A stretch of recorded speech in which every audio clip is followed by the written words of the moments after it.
Welcome, Star Watchers. Some quick updates and information about the episode you're about to listen to. This is a Whistlestop one-shot I did with some of the cast of 20-Sided Tavern. Please go and check them out. It's an amazing show. It's a live D&D improvised show, which has not come to the Pacific Northwest yet, so 20-Sided Tavern, I'm waiting. But anyway, this was a really fun autumnal-themed one-shot to run. The cast is amazing. We had a great time. But unfortunately, it seems as if the recording did not work out so well for the audio. So this is your warning ahead of time. I tried my best to repair it, but unfortunately, especially on my side, I am a bit quiet compared to the rest of the cast. I still put a lot of work into this tale, and they are all so much fun and have such amazing characters, so I hope you'll still listen to it anyway. And I should also let you know that the next Spare the Crying Fools episode also has some audio issues. Immediately after we realized that the microphone was degrading, we decided that we needed to get a new one, so it will only be for half of an episode. But yes, unfortunately, our audio is not the best, but we still decided it's worth releasing. So I do apologize for the next couple of weeks. The audio quality is not going to be very good. I will be including recaps of the moments that were recorded poorly in the full story. But for now, I hope you enjoy this autumnal-themed one-shot, Harvest of Tinderdale.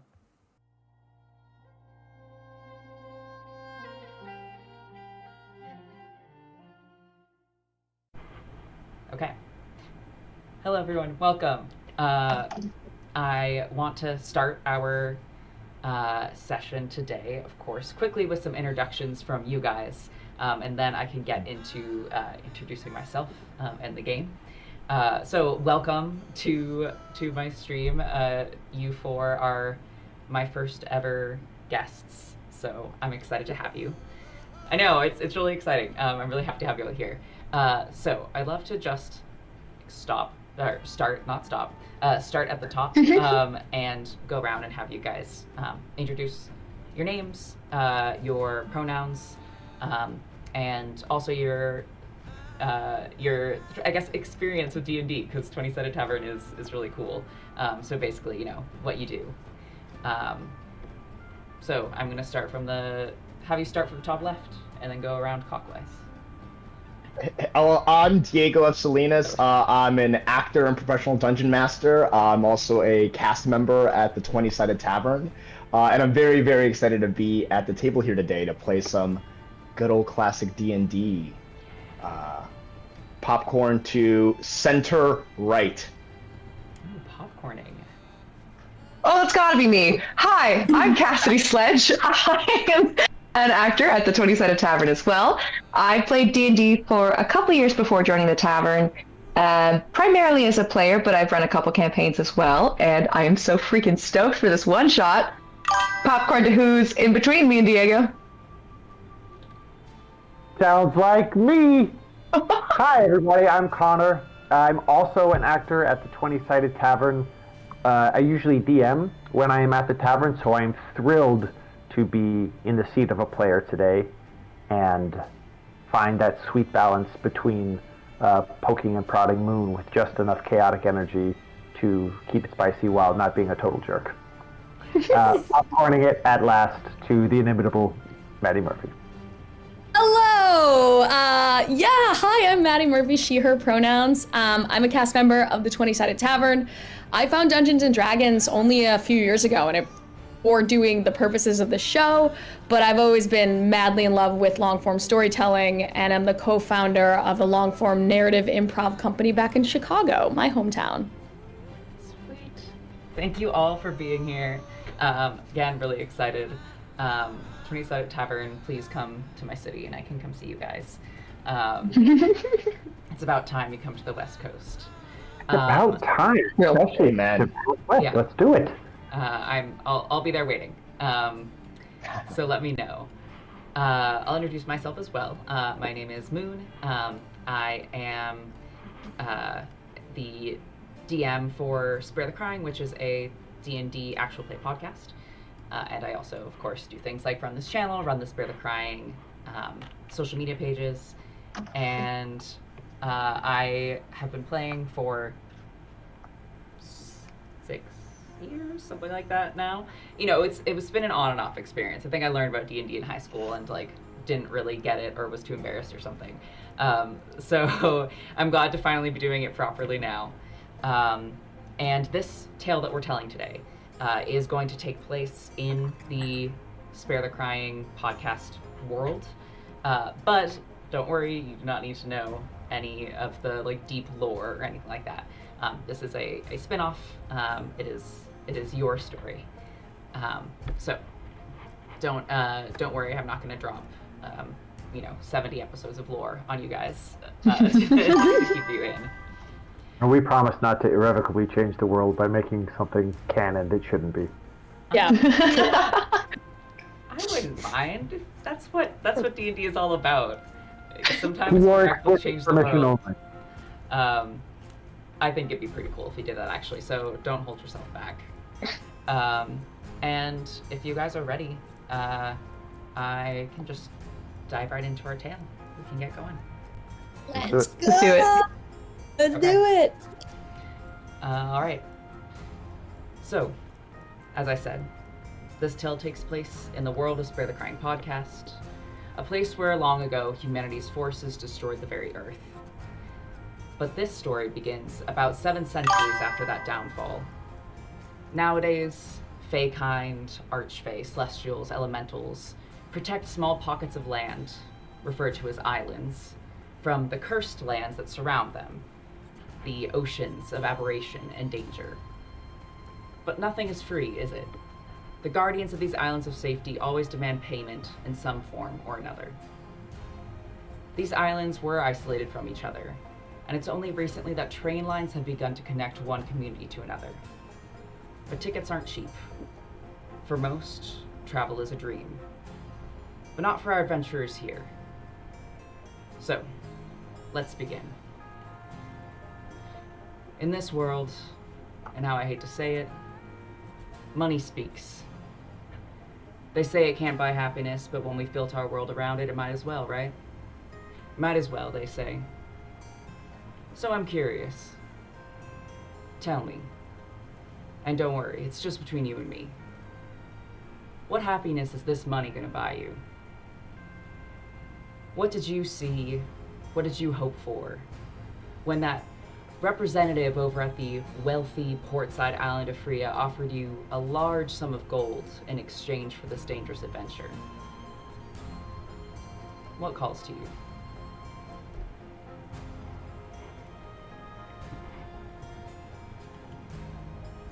Well, I'm the groundskeeper down at Old Sylvan's Wood. We've been falling on some hard times recently. Not able to give the dead a proper burial, not able to keep the cemetery the beautiful place of honor that it should be, and I think a little coin might go a long ways to allowing us to restore this home to its former beauty. I just want to do honor by the woods, is all.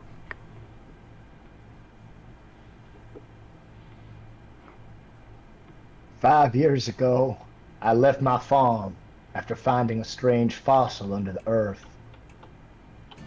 I've wandered around, but now my patron requires a goal that needs financial support to achieve. I must scrounge together, however I can, the requisite gold so that I can fulfill the demands of the voice from the deep."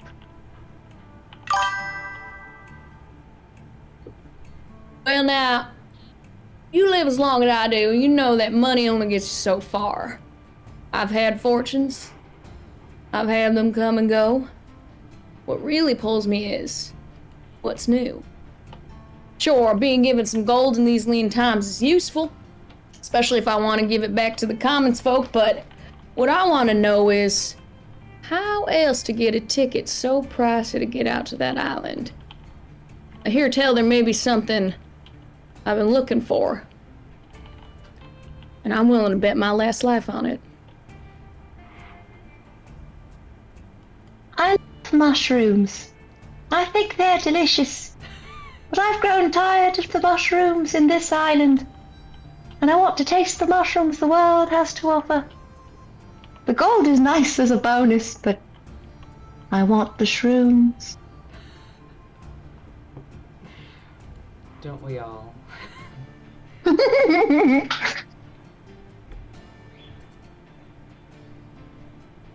Interesting. Different reasons, motivations, but you're all here now. And that money speaks, and those mushrooms speak, and they call to you. It wasn't always this way, or so we may tell each other when night is dark and the oil runs low. But why does that matter? It's the way of things now, and now is where we begin. The present. And, presently, you are all woken with a start from your dream of your desires, so close to your heart that it felt real, by a terrible noise. The train screeches to a halt in the middle of the night by an empty station. The lovingly painted sign, lit by candlelight, that reads Tinderdale, your destination. You were all sent to Tinderdale, known to be a small, quiet sort of island, the station brand new, because apparently treasure waits for you inside. And that wealthy benefactor back at home hopes that someone finally will be able to take it back to him. The dense quiet outside your window settles around with the golden leaves, fallen and falling still from overreaching branches. And the door to your compartment opens. The conductor stands there, mostly just shadow at this dark hour. This is your stop. The next train heading to Freya passes by in 3 days, so we'll check in on you. See if you're here by then. If you come back. If. I mean when you come back. When you come back, of course. There we go. It all takes a little change of attitude. Suddenly the darkness don't seem so dark, doesn't it? Yeah. I'm sure, listen, I mean, the past adventurers who came by here, they seemed like they didn't know what they were doing. They were practically fumbling with their swords. You'll be fine. You'll be fine. So wait, you dropped them off and never saw hide nor hair of them again. That what you're saying? Yeah. Sorry. Do you guys not know about this place?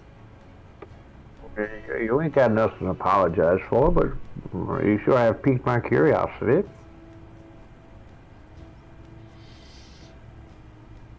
They like sort of tug at their collar. Maybe do I have the? And they pull a little like notebook out of their pocket, flip through it, like look back at the compartment name. What are your names? Do you mind telling me? No, I no harm in introduction. My name's Milo Mangelwurzel, out from Old Sylvan's Wood.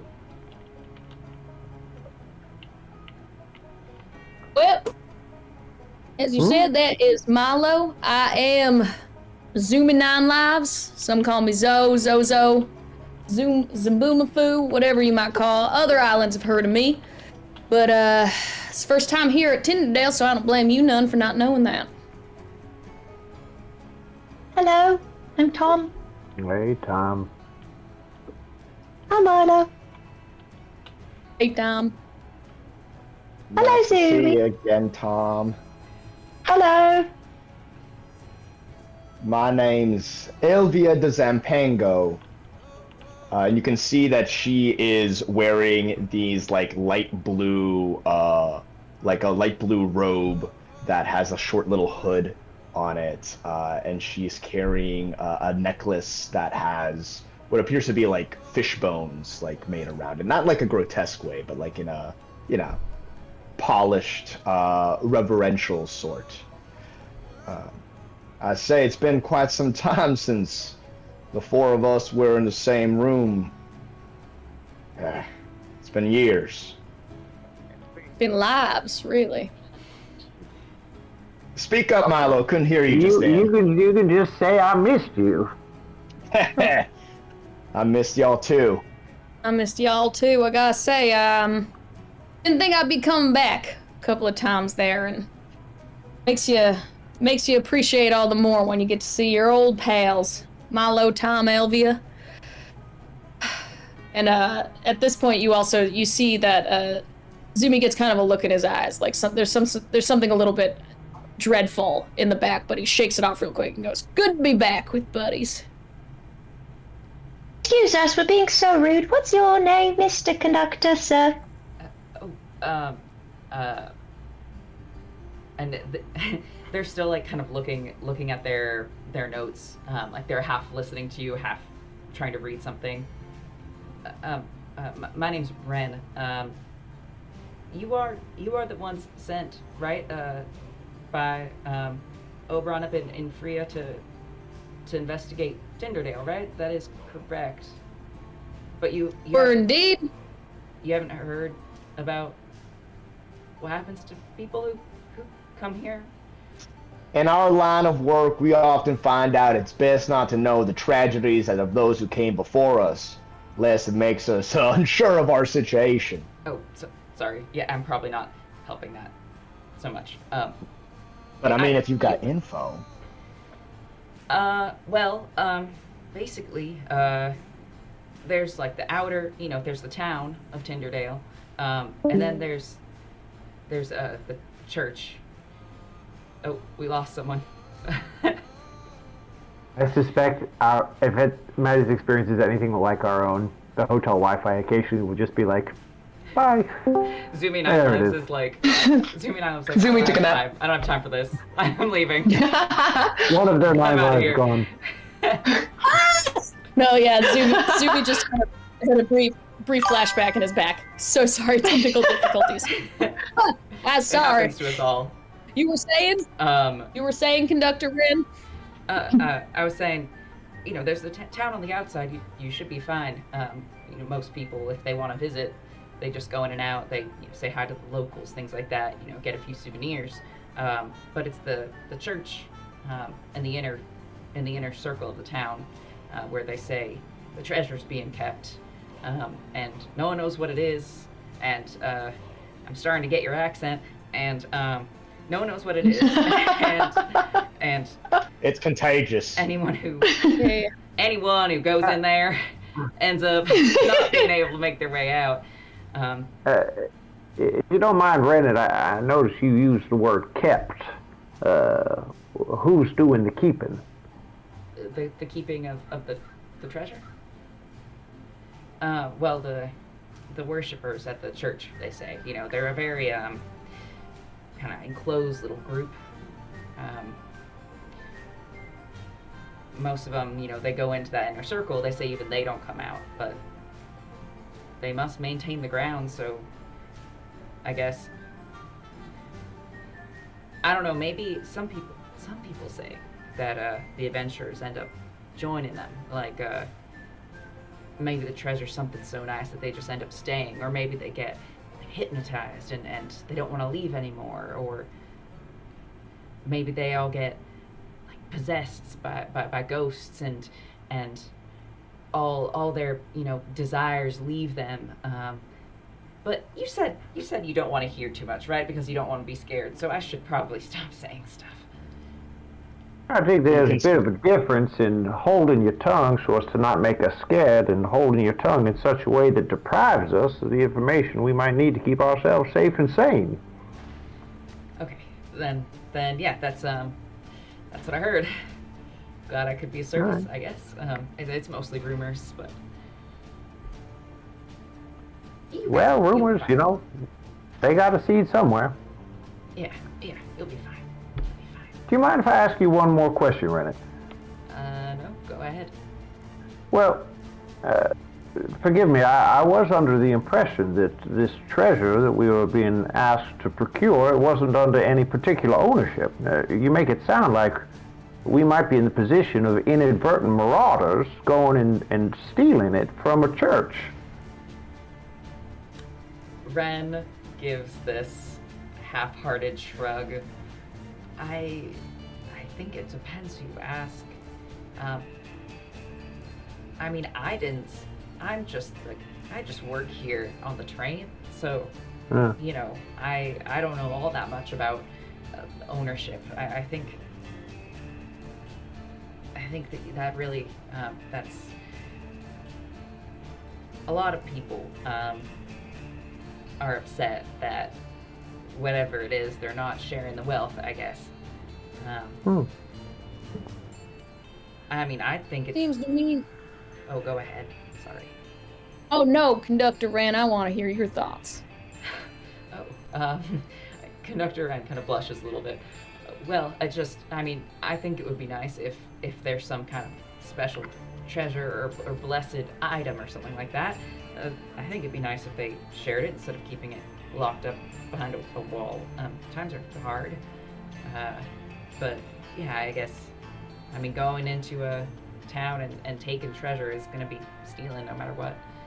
I think in this case, responding to your blush, Zumi walks a respectful step closer to you, looks deep in your eyes. Zumi is 6'8" tall, basically a tabaxi, but like a Maine Coon, so those big fleshed out ears, one has a chip out of it, covered in a patchwork of scars, but he looks at deep and midnight black fur with the exception of amber eyes, and he looks deep into yours and he goes, Ren, my long lives, you only know one thing.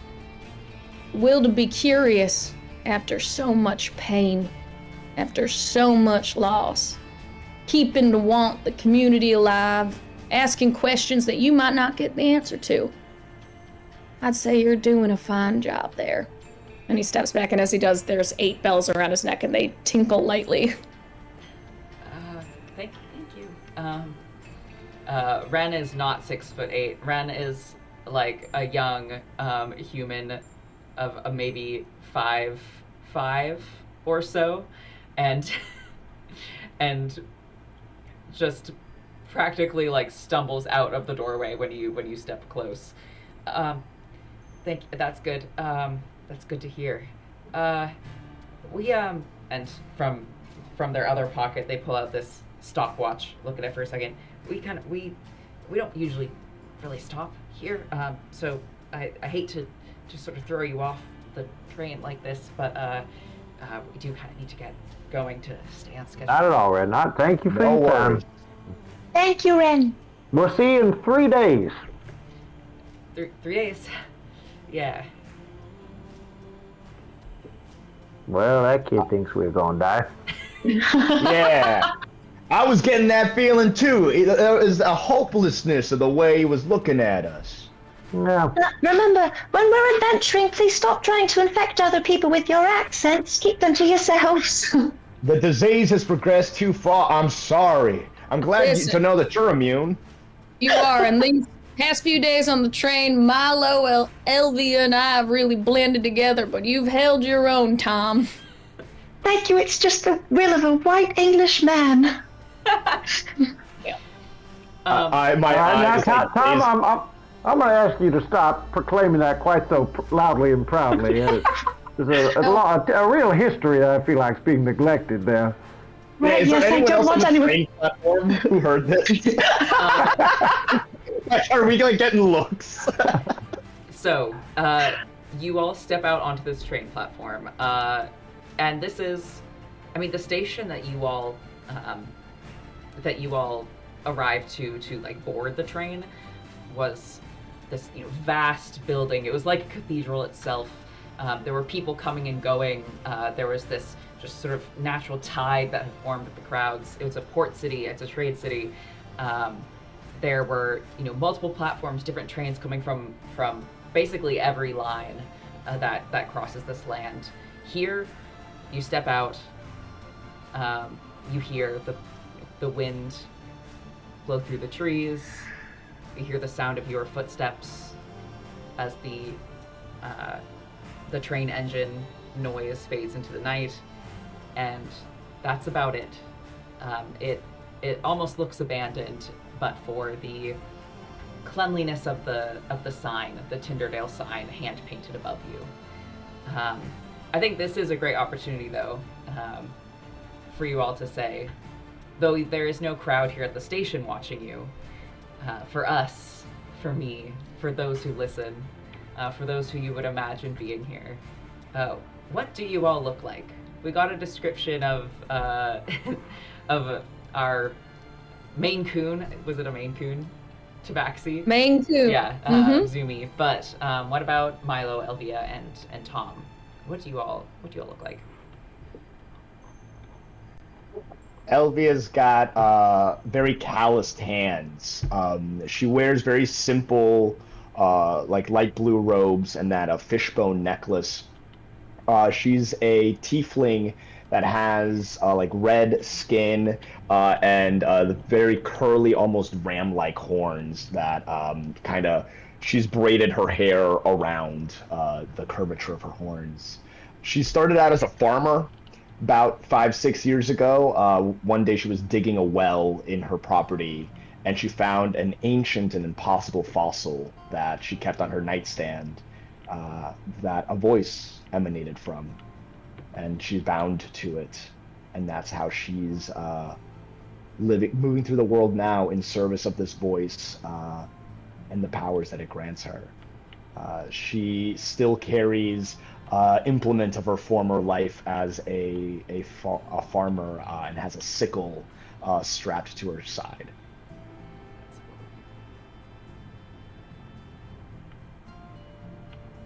Tom is a gnome. Forest gnome specifically. Picture like we're going full Boy Scout. Bro's got like a backpack that is as big as he is. He is 3'2", by the way. Real tiny little dude. He has like just like the most eclectic collection of instruments, musical instruments, strapped to his back. He also is passionate about cooking. So he has, like you see like ladles and whisks sticking out of his backpack. He has a pot that he likes to wear as a hat, kind of sort of in the way that Delicious in Dungeon is the pot is the backpack, but he went hat for it because it fits on his head. And he's got like a scraggly little beard, and I think his for his clothes he opted for comfort over style. All earth tones. I think maybe at one point they were white-ish, but now they're certainly beige and or brown, just through years of dirt. How old is Tom? How old do gnomes live to be? Like 30 years? I think longer than that. Aren't they in like Really? triple-digit numbers? I thought Oh, no way. It's in the hundreds. I thought Like they were long-lived. Oh yeah, Ethel's been alive for like 300. 50 Oh, to you're so 5 right. reaching maturity around 40. Okay, great. We'll say Bro's solid 34. 34, so Very young, not mature yet. He's a little dude. Like a Yeah. teenager. Always. Yeah. Oh god, not a teenager. Okay. Oh man, he's gonna hit puberty during the quest. Oh, that's rough. buddy. Yeah, your birthday's in 3 days, Tom. Just his first breakout. He's gonna have a rough time of it. I'm so sorry, Tom. Listen, happens to the best of us. You're doing good. You're doing good, kid. Milo, if I'm not interrupting you, Cass, or cutting you Hold off. on. Milo is effectively what we would recognize as a raccoon. If you are interested in the Humblewood campaign setting, Mopuk is the species name, but effectively he's a raccoon. He's very old. He's pushing about 5 to 10 years past his expected lifespan. Maybe an inch taller than Tom.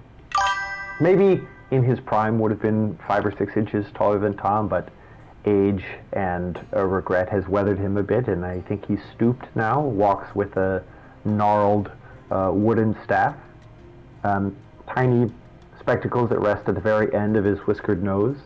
One of the frames of these glasses has broken off and a small twig has been attached, entwined with some grass. Very sort of archetypal forest dweller, robes, a lot of yellows and oranges and greens that have also been weathered through the years, sort of like that really giant sweater you would find at a Goodwill that's just been patched over and over and over, decades after decades. And I think that, in the way that you sort of look across a barbecue grill and the air shimmers a little bit from the heat, I think a similar thing happens with Milo's fragrance. It's not awful. It's not putrid. It's not going to make you gag, but it is striking. He just carries this musky smell of oversteeped tea, kind of like fermented bog odor. Yeah. Nice. Oh, de fermented bog. If I may then just, because I gave the beginning of Zumi, and I figure just to complete the vision. So yeah, Zumi 9 Lives, as we established, Maine Coon, very tall, tabaxi oriented. Very much so kind of like kind of has this Paul Bunyan sort of folklore vibe. Walks around with those 8 bells around his neck. Each one representative of the lives that he's lost. Functionally, Zumi 9 Lives is known around because in every subsequent big quest he's gone on, it ended in his death. Drowning, lightning, snow, fire. And for some reason he keeps coming back.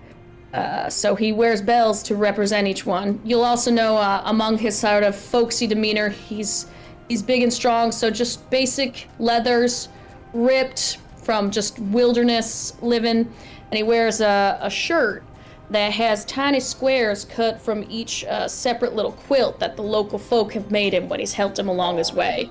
For some reason, somebody refers to it as a flannel, but he doesn't know what that means, so that's his quilt shirt. And when he's got suspenders holding up these ratty leathers, and across that, like a proper kind of bandolier that holds a great axe in the back. You'll also never find him without, just a small whittling knife, because he keeps pumpkins close, and you'll find that he appears to be always kind of carving out jack-o'-lanterns when there's idle times.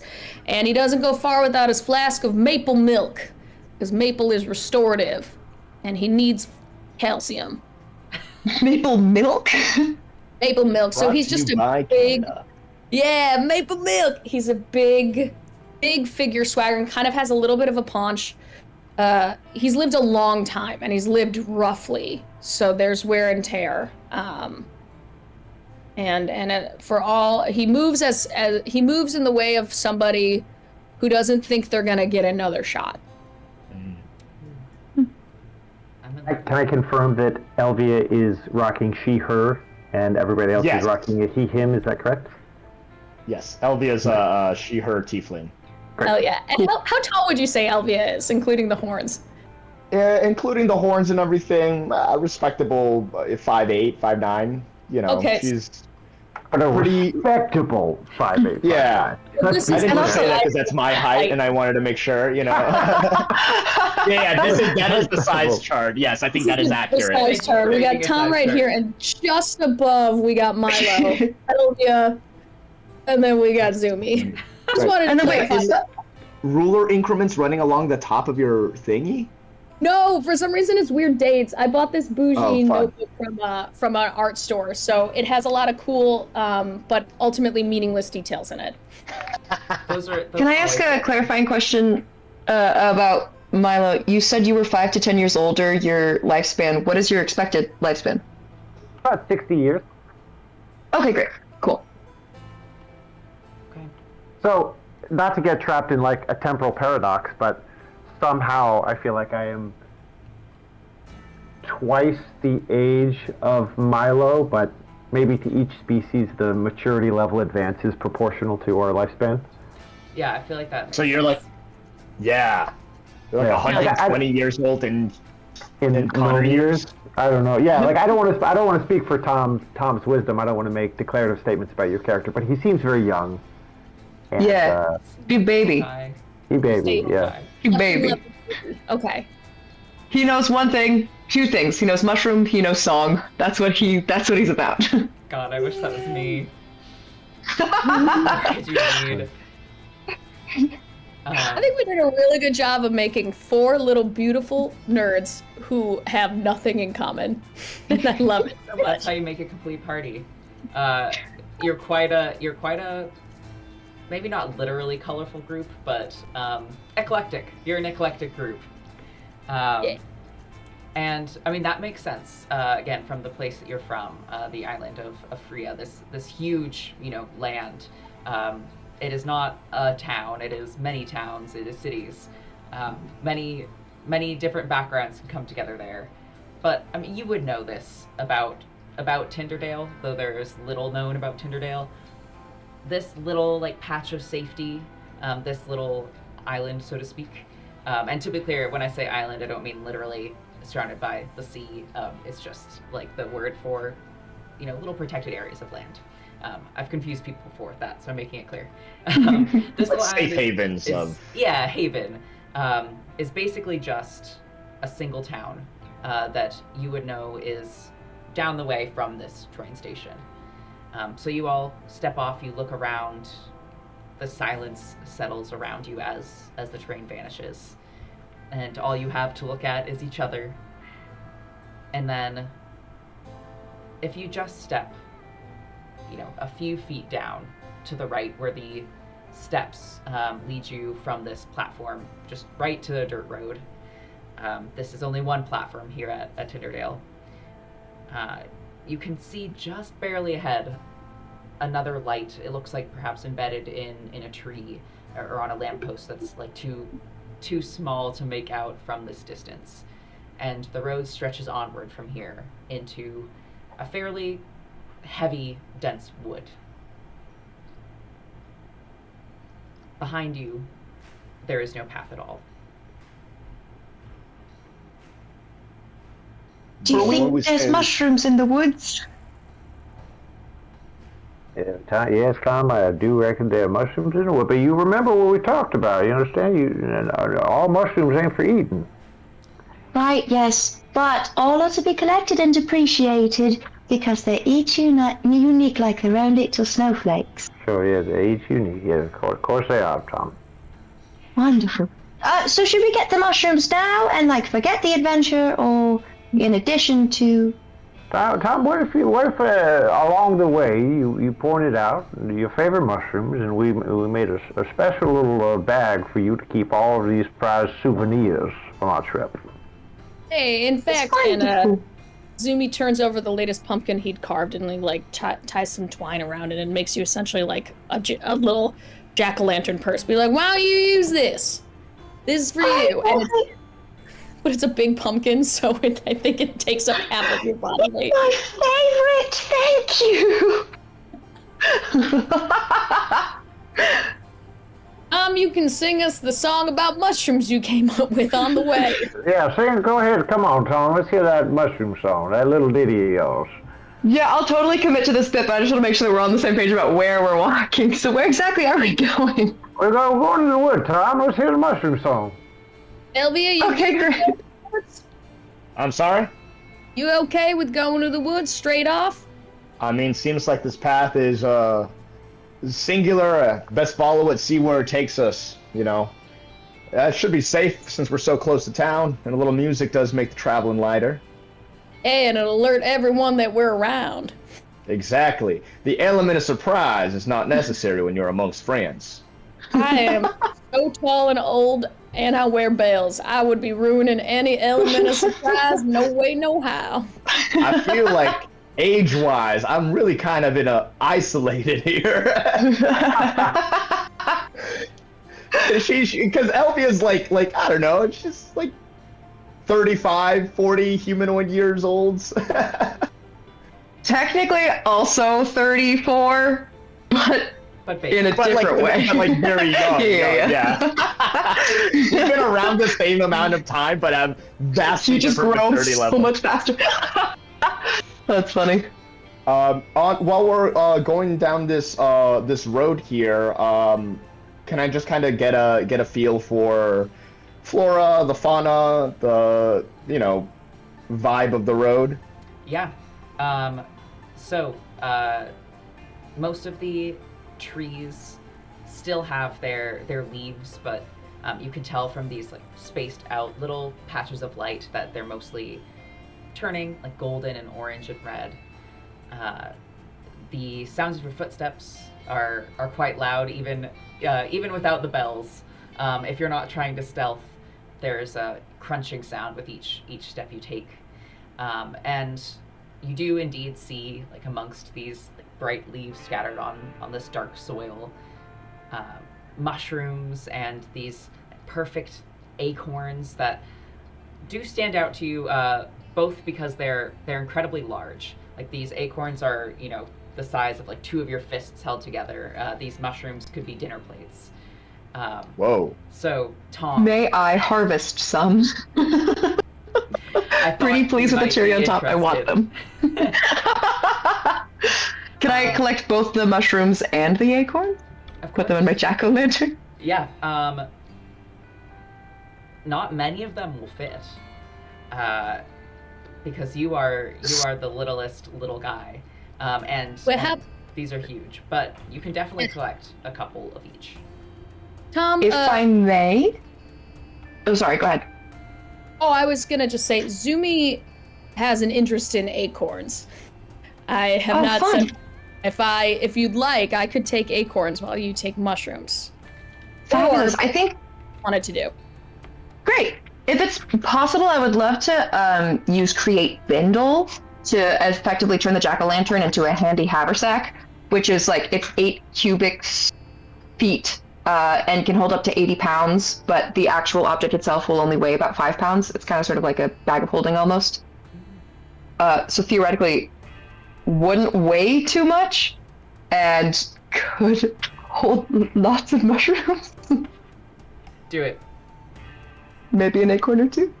Yeah. Fab. I won't deprive you of those. Yay! Thank you. I would never. What kind of correspondence do we receive from this wealthy benefactor? Were we sent a letter with the charge of this quest? Did we meet with this person in person? You were advised to kind of keep it hush hush what you're interested in, or to basically you were advised like not to reveal that you're here to steal stuff. You weren't told that you like can't ask around or anything like that. But short answer, no. You were not given a specific person you were supposed to seek out. But do we? It is a clear path. We have a sense of where we're going, and we have reason to believe this path leads towards this church, or this is just a path, and we don't yet know where it goes, or if the church is our objective. That's what it sounds like. There's not a lot known about this place, but you do know that there is like one little town, and then this church where apparently a treasure is being hoarded. I think it's reasonable to believe that this path probably leads to the town. I lean over to Milo while the mushroom and acorn gathering is happening. It's like, honestly, it makes me happy to see us all together again. It reminds me of when things were a lot easier, huh, Milo? It's nice. I try not to get too caught up in the past, but I won't pretend like I've entirely calcified. It's nice to see you. You've always been had a very soft heart. You know, we're supposed old sappy. You can just say it. I know. You're sappy, but stealing from a church, I hope that doesn't complicate things for you too much. Well, I like working with you, but I hope we're both ready to do what we got to do to get paid.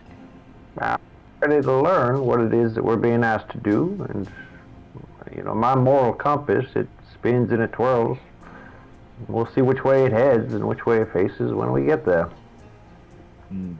I've got your back, Elvia. I'm not. Oh, I've got your back too. That's not what I'm worried about. It's just the voice from the deep has been getting more insistent. He wants this ritual to happen fast, and she's like fingering the fishbone necklace as she talks. I'm hoping after I get the money from this job, maybe the voice will quiet down for a couple of months at least. Well, I'm I'm very, very insistent. hoping that too, Elvia. I can't pretend like I know what it's like to have that weight bearing down on me from the other side, but well, I hope you have the whatever it is to stand your own ground from time to time. With the voice of the deep, he doesn't really know a lot about ground. I understand. All right, let's go. Y'all got enough mushrooms? Yeah, Acorns all loaded up? I think Zumi is at this point holding up little Tom as high to reach a mushroom on a high tree. And I think for just a second, you hear Zumi be like, now, and like places Tom on his shoulder, just one shoulder, and be like, young Tom, you know a lot about mushrooms and how they can cause death, right? What? They can do what? You can die from a mushroom? They, We some can talked be about this poisonous. so many- Yeah. We had the song. We But had no, the that song, was- young Tom. This song was warning of future consequences. I didn't realize it was death. I thought that maybe you just have like a bad bowel movement. Oh, Remember- Tom, no. They can be straight up toxic. They can be good. They can be bad. It's like anything The in white life. ones with the red spots. If you eat them, it makes you hurt a lot. Remember? See, Verse 2. Yes, I thought that was like, oh no, like my tummy hurts, not like I die. Well, your tummy hurts, and then you die. You die because of the sting. We'll go over the Tom. song again. For We'll the go past over. several years, Tom, if not sneaks into the cemetery that Milo is charged with caring for, but consensually wanders in and, hangs out amongst the forest and the wood and the gravestones. And I'm going to say, Cassidy, tell me if I'm speaking on your behalf too much, but, every third or fourth day, we will have this conversation. For sure. Often, sure. After you've already eaten one of these mushrooms, Yes, and Milo's like, absolutely. God dang it. I feel like you've written a vast majority of the songs to try and teach me, but yeah. just keep... Milo's inceptioning Tom to stop just eating mushrooms. Yeah. I think Zumi had hoped to consult Tom's and expertise, and then realized again Tom probably doesn't know, or if he ever knew, doesn't recall at the time. So he gently puts Tom down and leaves our two little ones behind, and he quickly goes up to Elvie and he goes, I can't guarantee nothing, but I don't know what your voice wants, but I think I might have found a solution. Not to your yeah? problems necessarily, but to just saying, I heard a thing about acorns, and I heard a thing about here. And I have a mind to think that maybe the treasure has to go with that. Now, I don't know, but if you see me on the hunt for something, I just want you to know I have all our best interests in mind. I believe you. I mean, might have been 2 years since last time we worked together, Zoom, but by God, I'll never forget the 3 separate times you sacrificed yourselves for the good of the group. This group and other groups. I honestly think each of those lives was spent wisely. And who was there that last time I came back? It was you, Elvia. You and me. Milo's I gonna... was scared. I thought that one was going to be the last one. Forgot to count the bells. After how long is this path before it gets to its destination or its town? Yeah, you, accompanied by the sound of bells and Tom's lovely singing about mushrooms and tummy aches, find yourself walking through the remainder of the darkness of the night. It's a good maybe 6 miles of walking. It's not quite a hike. It's pleasant. The road, though not paved, is well maintained. And by the time you all start to see the shape of roofs ahead of you instead of the tree line, the sun is starting to rise. You're seeing the reds in the sky. The darkness above you is turning pale. And you also see fairly low, just wooden fence surrounding this town. As you leave the line of trees, you look to the left, you see there are some cows looking at you kind of with dull expressions as you step out, and then they look back to the grass they're eating. To the right, you see a herd of sheep, similarly vaguely curious about your arrival before they go back to what really matters, which is food. And at the entrance of a gate, you see a fairly tall, broad-shouldered figure in a small, sort of short cloak, holding a branch like a cane, like a stick, leaning against the fence. And as soon as you all step out, her attention is pulled towards you. She has a friendly expression on her face, like as soon as she sees you. She has this long silver hair in a braid down the back of her head and back, an undercut around the side. And though she has those like sort of muscular wide shoulders, her eyes are bright, this sort of like bright brown that like twinkles as she looks to each of you. She has a wide nose covered in freckles. Just basically, she has the frame of a farmer or a laborer, but also looks like she could, pull a candy from her bag at any moment and offer it to each of you. And she steps forward from her place leaning against this fence and comes to meet you in the middle of these fields and gives you each a little nod. Hey, y'all don't look like you're from around these parts. You, Just got off the train about 6 miles back. I'm so sorry that they come at such inopportune time, middle of the night. You must be tired. Sorry, my name's Marilyn. Pleasure to meet y'all. Welcome to Tinderdale. I guess you call me the guard of this place, or the shepherd, or whatever. I don't know. I'm here to bring you to the city if you want. We didn't really expect visitors. We could find a place for you to stay if you want. And you can tell she has this like gentle kind of concern to her expression as she talks. Pardon, I'm not used to hosting a breakfast. You need breakfast, right? Breakfast sounds great. And we don't need nothing too fancy, just as long as we got a little place to lay down at some point, that's fine by me. But breakfast, that sounds mighty nice. Thank you. Of course. And as long as y'all don't mind some mushroom singing, that will happen. Pardon, some what? Mushroom. Mushroom. Action of mushrooms, nature's bounty. She laughs. That's a pretty good find you got there. These, and she points to the mushroom caps. These are real good in a stew, or even just sautéed on a pan.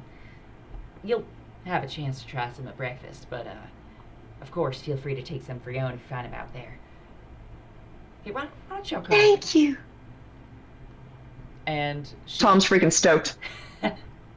she leads you inside the gate, and the town is still mostly asleep at this point, but here and there a few people are stepping out of their homes to take care of the chickens out in their yard, to open the blinds to let in some of the weaker sunlight on this rather cold day. You can still see your breath in the air, and anyone you walk by gives you a look. They seem to be a little more distrustful or calculating than your friend Marilyn here. You even see one person like open a curtain, see you walk by, close it immediately again. But she doesn't seem to take any note.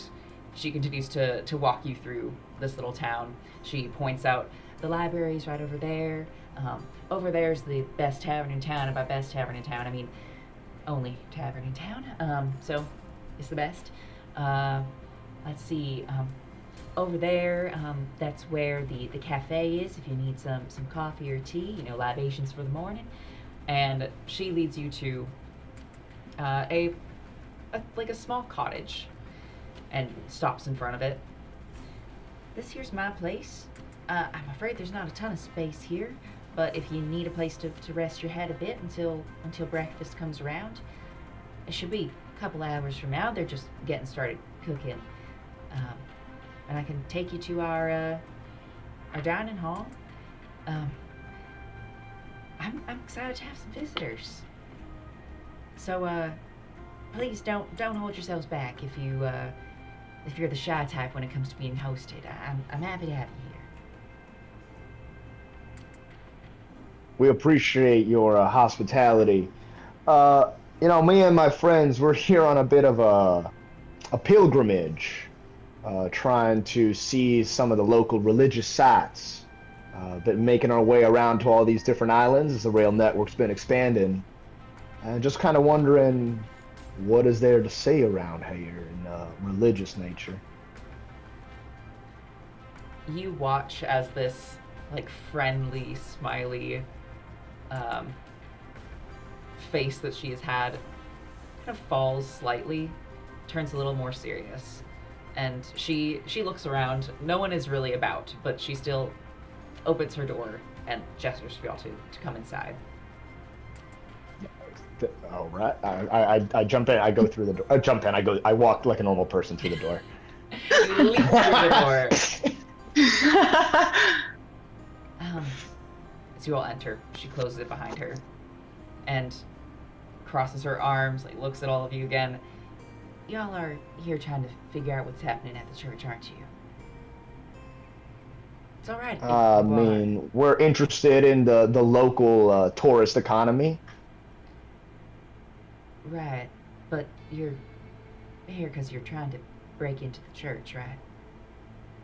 Marilyn, nobody looks around to see who's listening and then beckons us inside a closed door if they don't have something they're trying to say, so how about you just go ahead and say it?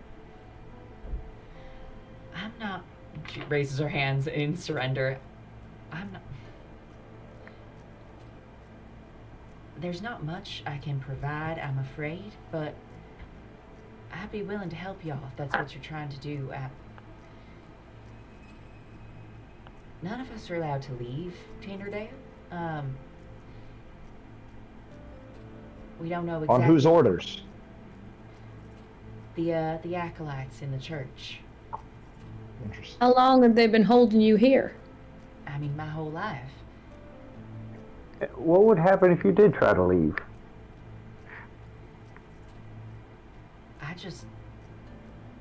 I don't know.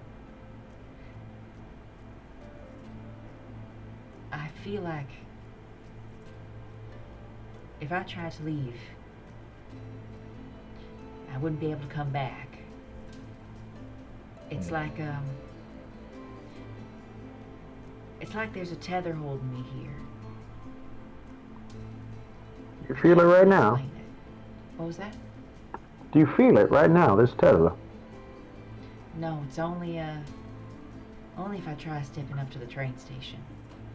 And I mean, hell, maybe it'd be fine. Maybe I'm worried about nothing, but I know I'm not the only one who feels this. Like it's dangerous. You trust your gut. You feel it. You feel it. I do, and you know, I guess maybe I shouldn't say this to worldly travelers like yourselves, but I like to consider myself a scholar of sorts. Though our library's not terribly impressive, we've had a couple travelers in and out who have left books there in the years past. So, you know, I learn when I can, but I'd love to be able to leave. Anyway, it's a great big world out there. That's what I heard. Now, you said travelers in and out, so it could be possible to leave? Well, for travelers, yeah. For people who just come, you know, we got a couple people here and there who've stepped into Tinderdale and stayed for a day. I guess you'd call them tourists. It's a lovely town, don't get me wrong. We got something special here. I mean, you found our mushrooms, which are I mean, those are like a treasure in themselves, so you haven't tried them yet. And our acorns, we make tea sets out of them. Look, and she like pulls like a little handkerchief out of her pocket. One of the travelers gave me this hand embroidered handkerchief in exchange for one of our little tea sets, and she was happy to have that and be on her way. We don't mind giving little treasures like that. Unfortunately, it's not what most people are interested in. Well, sounds like you. Clarifying question: how long have the acolytes been in power here? Has it been something since you were born, or is this a more recent development? Oh, years since before I was born. I mean, it's always been the place, the way here. It's. Now, I don't want to seem too ungrateful. It's probably how we keep our protection, but I mean, I guess that's the cost. I guess it's the price we pay. Now, Marilyn, Yeah. if I may, because I asked very few questions before I accepted this mission. I'm trying to remedy that. Ain't that Can just the you way? tell us anything about the character of these acolytes? What are they like? Do they have habits you know of? Yeah, about that. I've never properly met. They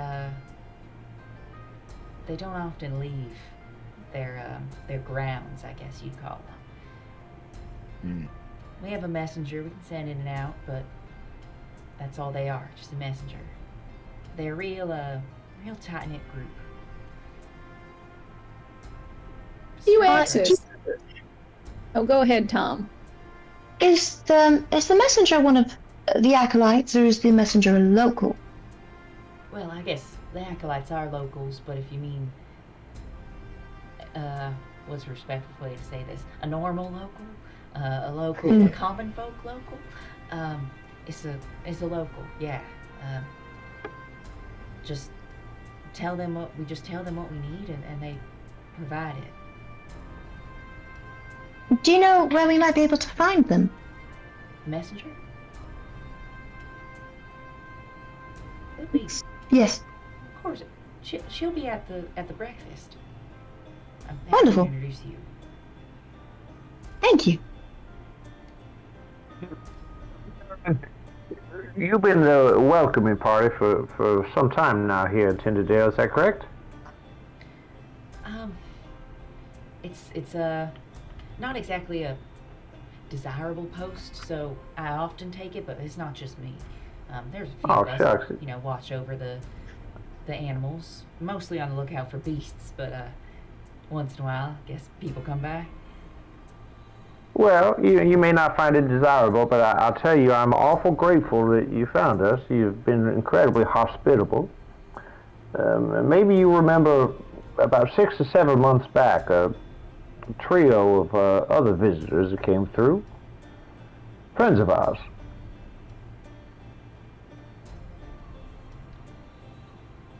A trio. These also treasure hunters? Yeah, it came from Ephria, just like us. Tall one, missing a bunch of his bottom teeth. Yeah. You wouldn't know it, though. He talks just fine. Yeah. There's Pancake. Eats pancakes.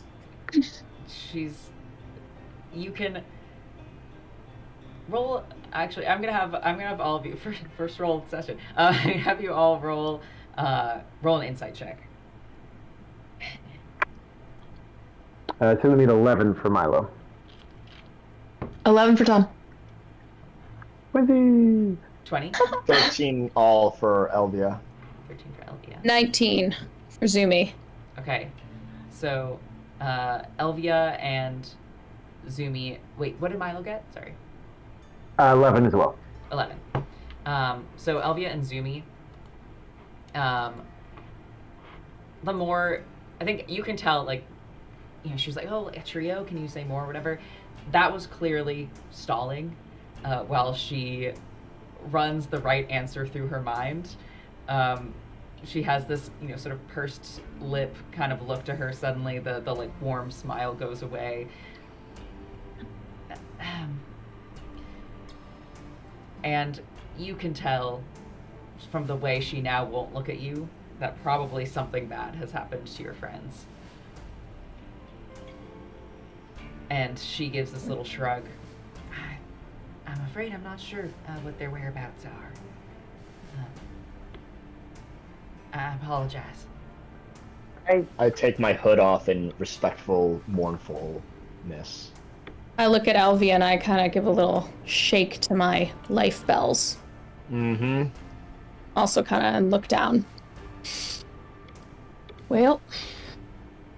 Oh, how about this breakfast, huh? How about this breakfast? I'm so hungry I could eat my cousin. How about need food, calories? She immediately relaxes as you all change subject. Right, well, breakfast is going to be just a couple hours. Why don't you all just rest up here? I know you probably had a bit of a long walk from the station, and well, you'll hear the bell when it's breakfast time, but I'll check on you to make sure that you hear it, and I'll lead you right on over. How's that sound? Can I ask something of you, our DM Moon? Yes. As we were walking through town and we saw folks, peering at us, did I notice anything distinguishing? Was there a certain flower pinned to the lapel of certain folks? Was there a brooch in their hair? Just some small indicator that there might be a subgroup, a collective group amongst the town. Let's make this. I think investigation works for this one. Okay.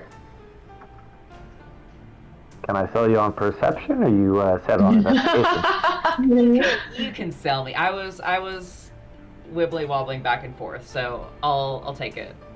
I'm not trying to bully you. I'll take what you give me. But perceive. That'll be an 18, please.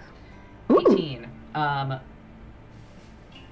There didn't seem to be any like special mark that you could find on anyone. You didn't see a ton of people, but most people seem to be dressed in like well-maintained but simple fabrics, like cottons and linens, some wool, perhaps from the sheep just outside. There didn't even seem to be. I think what stood out to you actually was that you didn't really find any sign of differentiation. Like everyone seemed to have, not in a cookie cutter uniform way, but everyone seemed to be the same as far as like their status went. Houses of similar size, yards of similar size, the clothes of similar quality. Though there were personal differentiations between the rest, and I think that would, with an 18, stand out to you as kind of surprising, considering most places have the richer, fancier neighborhood and like the poorer neighborhood. This one felt sort of all the same. Right. And just to clarify, we have a few hours until breakfast, and you're leaving us alone in your house. Are you asking me the DM, or are you asking? The DM, I was like, oh, is Marilyn with us still for the next few hours, or is departing for something and will come get us later?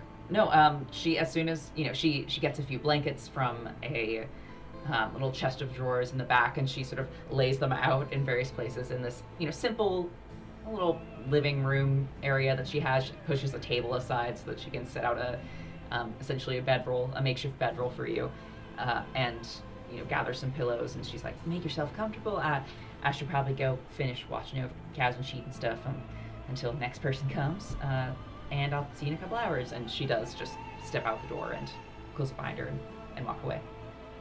Tom is asleep before she even leaves. God. Good for you, Tom. You really are living the life that I want to live. As I start setting out, as Elvia starts setting out her bedroll, she kind of like just talks to Zoom and Milo. It's like, by all intents and purposes, aside from the missing people, this seems like, frankly, a pretty okay place to live. As Marilyn said, it seems the Acolytes provide whatever it is the town needs, and I ain't find no one wanting for much. It's But they can't a little leave. too... Right, I mean, that's the thing. It's like, why keep people locked in what seems like a bit of a, if mundane, but at least like easy paradise? These tethers, I think that was a key word in what Marilyn explained to us. And I've like Understand taken why off that like my might big be. robe and rolled it up into like a little like pillow, and where I'm wearing just like a much simpler sort of like dungarees. Is there denim in this universe? Yeah. Yeah, I have like denim overalls under the cloak. Zumi pours each of you a mug from the acorn set that he finds in Marilyn's house of maple milk. And as he hands the glass over, he goes, "What do you think, Mama?" Well, I reckon we're about to find out that things ain't exactly what they seem. And I'll reserve judgment until. I mean, But- she seemed to know what we were here to do. It was very strange, or at least not strange, but I guess we're definitely not the first ones to try. Yeah, I suspect when you've got wealth, and as long as you got the money to keep buying tries, you're gonna keep trying to get whatever they're looking for. It'd be foolish of me to think that I was the first to come out here. I seem know right. myself enough to know that I ain't anybody's first choice for an adventure these days. We lost 3 teeth in pancakes just a few months back, I would say. Seems to me no matter what. Now, Milo, I can't speak for your reasons. I know it's church, but people can't leave. At least some people are dying because of it. I see fit to go find out what's going on. Yeah, I suspect we will. As we're like thinking about that, like Elvia just like kind of lays down, closes her eyes, and that's like what Zumi says is kind of the last thing she hears before she drifts into a Piscean dream. I think Milo will just be seated for a moment and then sort of a deep breath, makes his way outside, finds a nice wide tree to lean his back up against, and nod off underneath it. Zumi sets his bells carefully from his neck on the door, so he'll next hear when it gets opened. And then he does that thing where he just takes all the blankets and makes a huge pile and like pads at them, and eventually just becomes a loaf and face down also. And takes a look. Yes. All right. I'll go off to sleep. And there are the sounds around you of the morning beginning. You can hear the next door neighbor's door creak as he wakes up and tends to his garden. You can hear the occasional footsteps of people walking by outside, but it is mostly a quiet place, and you are all able to fall into a restful sort of slumber. And you are awakened by the sound of bells. Not the bells on the door, but they sound like church bells. A loud, echoing sound that covers the entirety of this town. And it's not long after, just a few moments, that ding-a-ling-a-ling, your bells on the door begin to jingle as Marilyn pushes it open and steps in and puts her hands on her hips, looks at all of you. It looks like you had a wait, and she counts. One of you's missing. The fuzzy one? Before she even finishes the sentence, Milo politely has stepped in and closes the door behind him. Oh, pardon. Didn't mean to spook you. Well, I hope y'all managed to rest all right. It is about breakfast time. If you want to come join me in the dining hall. Would love to. Sure would. All right. Grab my bells back, put them back around my neck. Follow me. And Tom, wake up! Huh? What? Oh, it's breakfast time already! Maybe time to eat the mushrooms! Obsessed with Tom. I picture Tom having sat straight up from the ground, and the helmet is kind of completely covering his face and head. He's like shoving it up. I also imagine, Or correct me, the pot, like Tom excuse me. mutters constantly in his sleep. Like if there was a person that actually slept like me, like that, or the honk schnoo master. Yes, Absolutely. you're right. Yeah, Marilyn watches you all, watches Tom with a fondness as you all get up and get ready to go again. Clearly delighted by this little guy. I scoop Tom onto my shoulder again. Oh, we stoop through the door, and then I just have Tom riding on my shoulder. He may or may not fall asleep again on your shoulder as we make our way to the breakfast hall. But he can hold onto my ears just for like reins. That's so cute. There's definitely a bit more traffic now, as people all begin to make their way to this dining hall that Marilyn spoke of. It's close to the tavern that she pointed out earlier, and it's a single-story building made of logs just stacked up, and it looks like half of it is covered by a roof and half of it is basically an open patio. And right now the table that is set up is outside on that patio, and it's just this long, thin table that is just covered with a harvest. It looks like a harvest feast of sorts, and it's like this harvest is overflowing practically off the table. There's this riot of color. There are deep purple, blackberries and these honey golds, fragrant crusts of bread, and fruits and vegetables like deep green leaves of kale. And I think the smell actually hits you all before you even arrive to see the scene. Like savory and spiced and sweet, this like cacophony of comforting smells of warmth. You also do see those acorns that you managed to gather that you saw littering the forest floor, as Marilyn mentioned. Townsfolk are pouring a fragrant tea from the like spout carved into the I guess body of the acorn, into the acorn caps, which they're using as teacups. It's picturesque to the point that it almost feels like a dream. Like maybe you didn't actually wake up from your little nap in Marilyn's house. And people are definitely noticing you all as you come in. They give Marilyn, polite greetings. Oh, hey, good morning. And then look to you all, and the friendly waves turn to something a little shyer, a little more hesitant. Not mean, like there's no one who's glaring at you. There's no one who's like clicking their tongue or shaking their head as you walk by, but you're feeling immediately the weight of small town gossip as you walk by, and people turn to whoever's next to them and begin, murmuring something. But Marilyn marches through this crowd like she doesn't hear anything at all, and gestures to the table, gestures to some plates set at either end, and says, y'all can help yourself, don't hold back. Again, I know you've got a long journey. We've had a long journey, and you've probably also got a long journey ahead of you. It's free for all, of course, so you don't have to trade anything for this. We got more food than we can eat. So go ahead and enjoy. I'm gonna tuck in myself. And she grabs a plate and some utensils and just immediately begins to dig into this platter of like scrambled eggs that have been placed above small fires that people are scooping from. Please.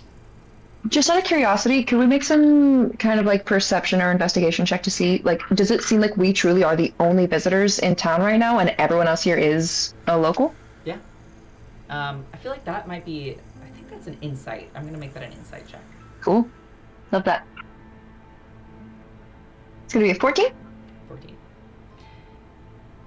That does seem to be the case. No one else is quite standing out in the way that you are here. If there are other visitors in town, they're probably not at this feast.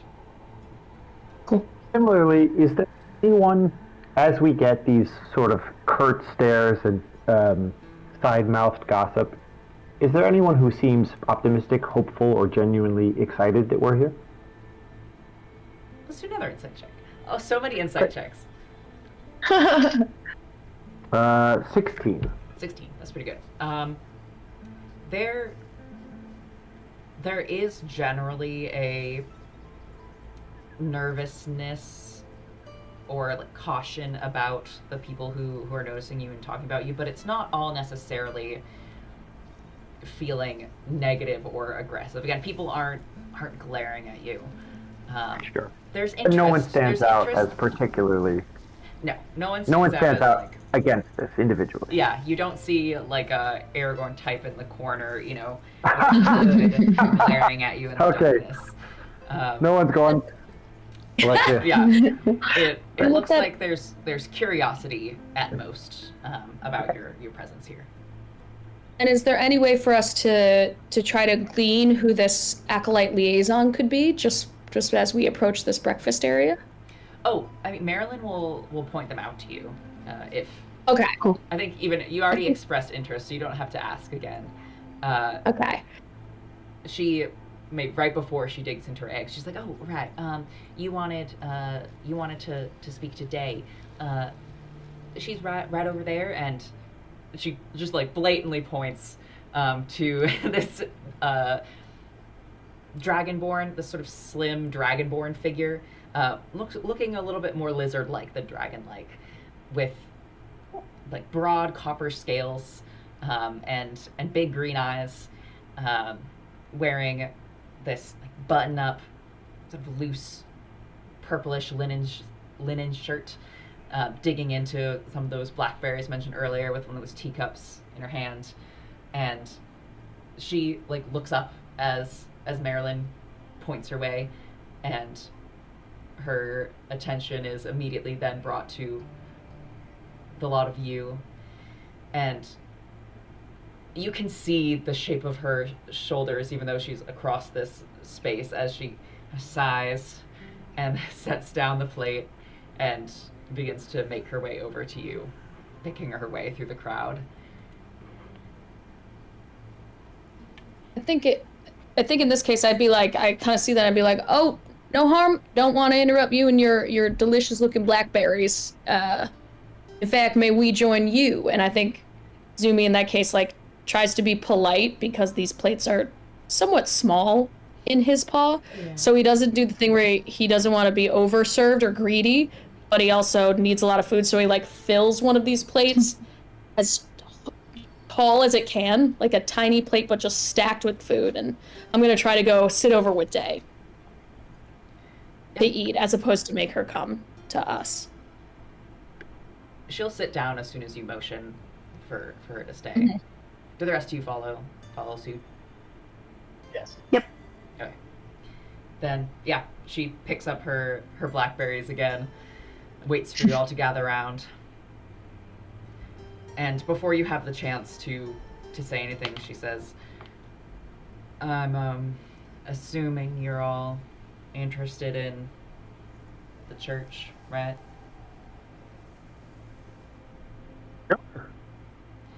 Yeah. We love church. Oh, that's good to hear. Well, I guess I should start out by saying you're not the first ones who've told me that they're interested in the church, which I bet you're not surprised to hear, because usually they end up coming to me, and usually I end up telling them the same thing every time, which is that only acolytes are allowed within the church walls, and that it's quite dangerous for you to go there against the wishes of our guardian who protects our island, and you can head in at your own risk. But unfortunately, it is certainly a risk. And no, I can't just guide you right in and bring you audience with a representative in there. The leader of the acolytes. I'm afraid I'm just the messenger, so please don't shoot me. Good. That's good. I like that one. But I lean over to Tom and I'm like, it sounds like she's said this speech a bunch before. I don't think so. It feels very new to me. Excuse me. Can I ask, what's the name of the guardian who protects this island? she hesitates, and that bored kind of look to her fades away.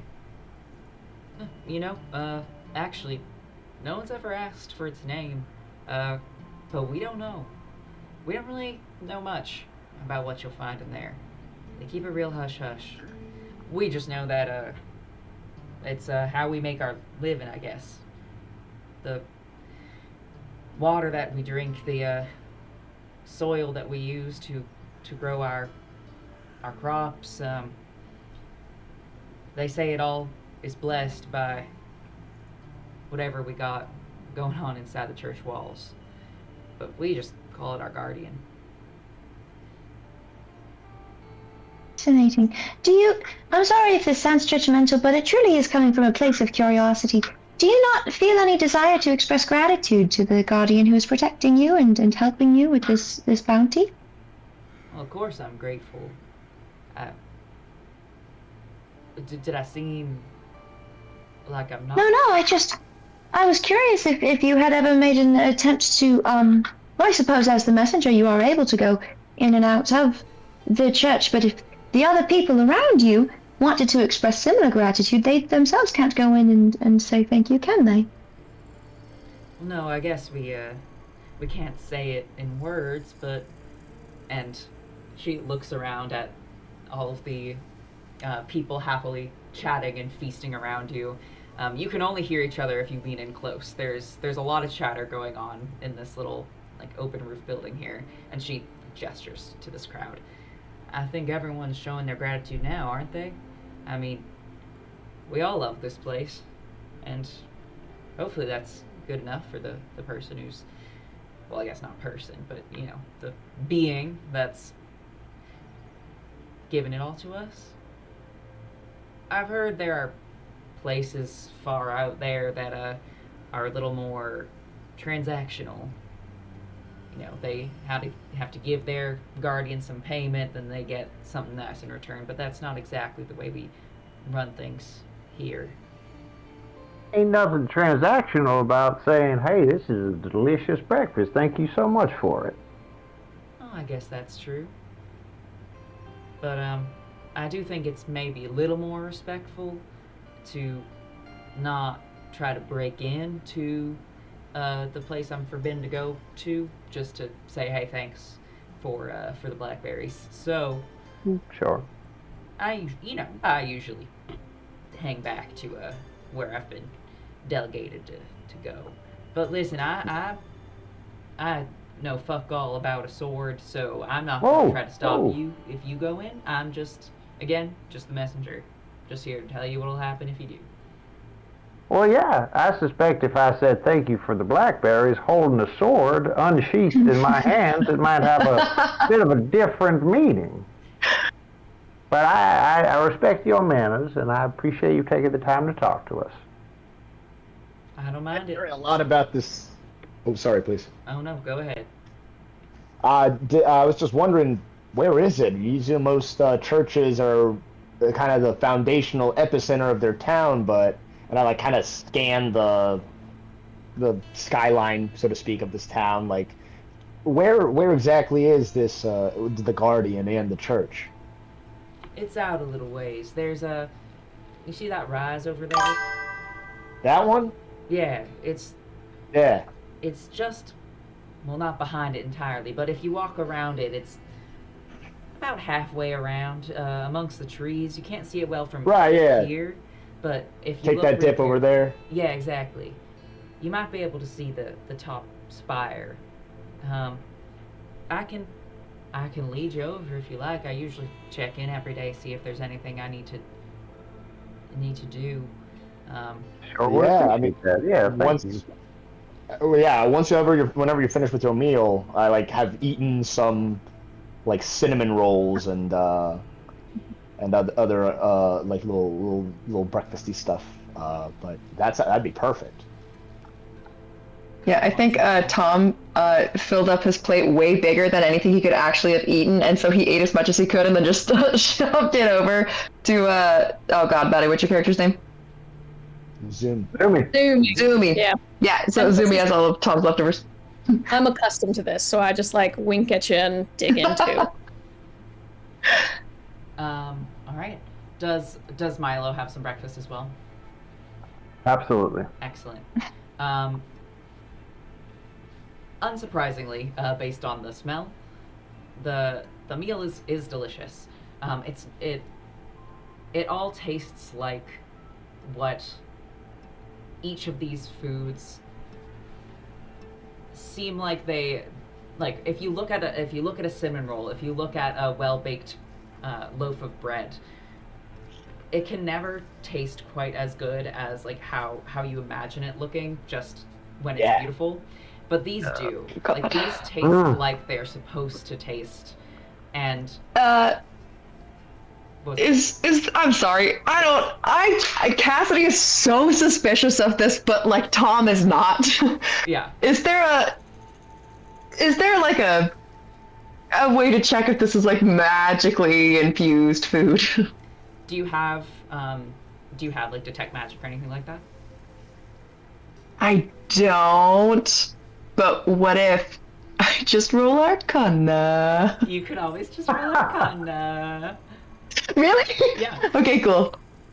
I have a terrible modifier. I'm not intelligent, if that comes as a surprise to anyone. Hey, don't say that about yourself. That's an 18! Woo! Okay.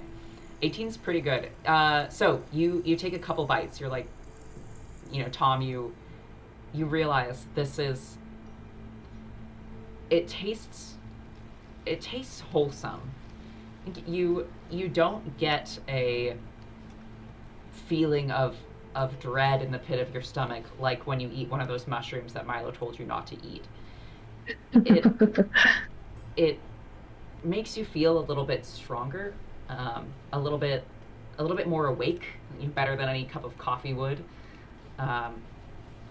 It seems like there is perhaps some kind of inherent magic to these feast items, but it doesn't seem to be an evil thing. And you all get +5 temporary hit points. Hey. Oh, And I was suspicious in the wrong direction. Yeah, I bet that witch in the candy hut didn't give those kids 5 points of temp HP. I think, We're would you doing say, great. Moon, that we all kind of feel that jolt of good energy, good... Okay. Yeah, you may not I'm gonna identify it, but in the way that Tom did, as the one who was like more aware. But yes, you do all feel revitalized after this meal. I think instinctually, I just fill one of my pockets with a bunch of cinnamon rolls as on our way out. Good. As you should. Okay. So after you feast, you are led out of the town. Marilyn like watches you all go and gives you all a wave as you leave, and gives you 2 thumbs up, like a "you got this." But there is definitely a bit of nervousness about her, and you're led just as you were shown to a slight rise in the woods just outside of the main part of the town. And it's not like there is in this area there's no like gate separating the woods from the town. It seems as if this gate must stretch around it. This is included as part of the property of the town. And the trees begin to thicken again, but not quite as intensely, not quite as close as the pathway from the station. And then finally, as you lose sight of all of those roofs, as you lose sight of any of the pastures, you get a better look at what they've been calling the church. But all you can see is a towering stone wall that reaches to just the top of the tall trees here. There are a few more pines scattered around, these like big sweeping evergreen branches, and just at the pointed top you can see the wall stops. And then somewhere within this wall is some sort of building with a spire. You just see that stone spire barely peeking over. And the path comes to an end outside this wall. And there's just a small little, like, you have to, the tall ones in this group would have to get on your hands and knees to go through it. Just a small little wooden door near the base of it. And your guide gestures to that. Yeah, so if you really want to do this, that's where you go. Elvia mutters under her breath, if some folks might be able to hear us, like, I have to do this. She grabs the fishbone necklace even tighter. I reckon this is where we say goodbye. Yeah, hopefully not forever. Of course not. Now I know, well I don't know, but I suspect that if we asked you for advice, your advice would be don't walk through that little door. But if you accepted we were going to do that, what might you tell us as a way of parting wisdom?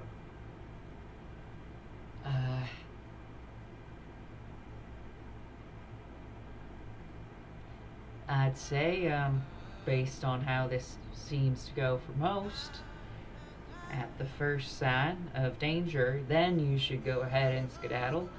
But, like most, something tells me that you're going to ignore that advice. So... Well, don't we just think we know everything about one another? And maybe you're right. I'd be happy to see you again if you decide to pop on back out of there as soon as things get iffy. Listen, I'm allowed to go in and out. There's a little path just past the store, so I've never had to face any danger in here. But my experience, I think, is going to be far different from yours. I appreciate your advice, your hospitality, and your guidance. And I want to cast Mage Hand and try the doorknob. Yeah. Mage Hand easily pushes the door open. There's this faint creak on its hinges. You see the Mage Hand conjures itself as this, like, sopping wet, like, webbed hand that's got these, like, kind of long talons on it. It's like dripping that spectral kind of residue as it goes up to the door and pushes it open, leaving a ghostly like imprint of like a wet handprint that like evaporates into the wind.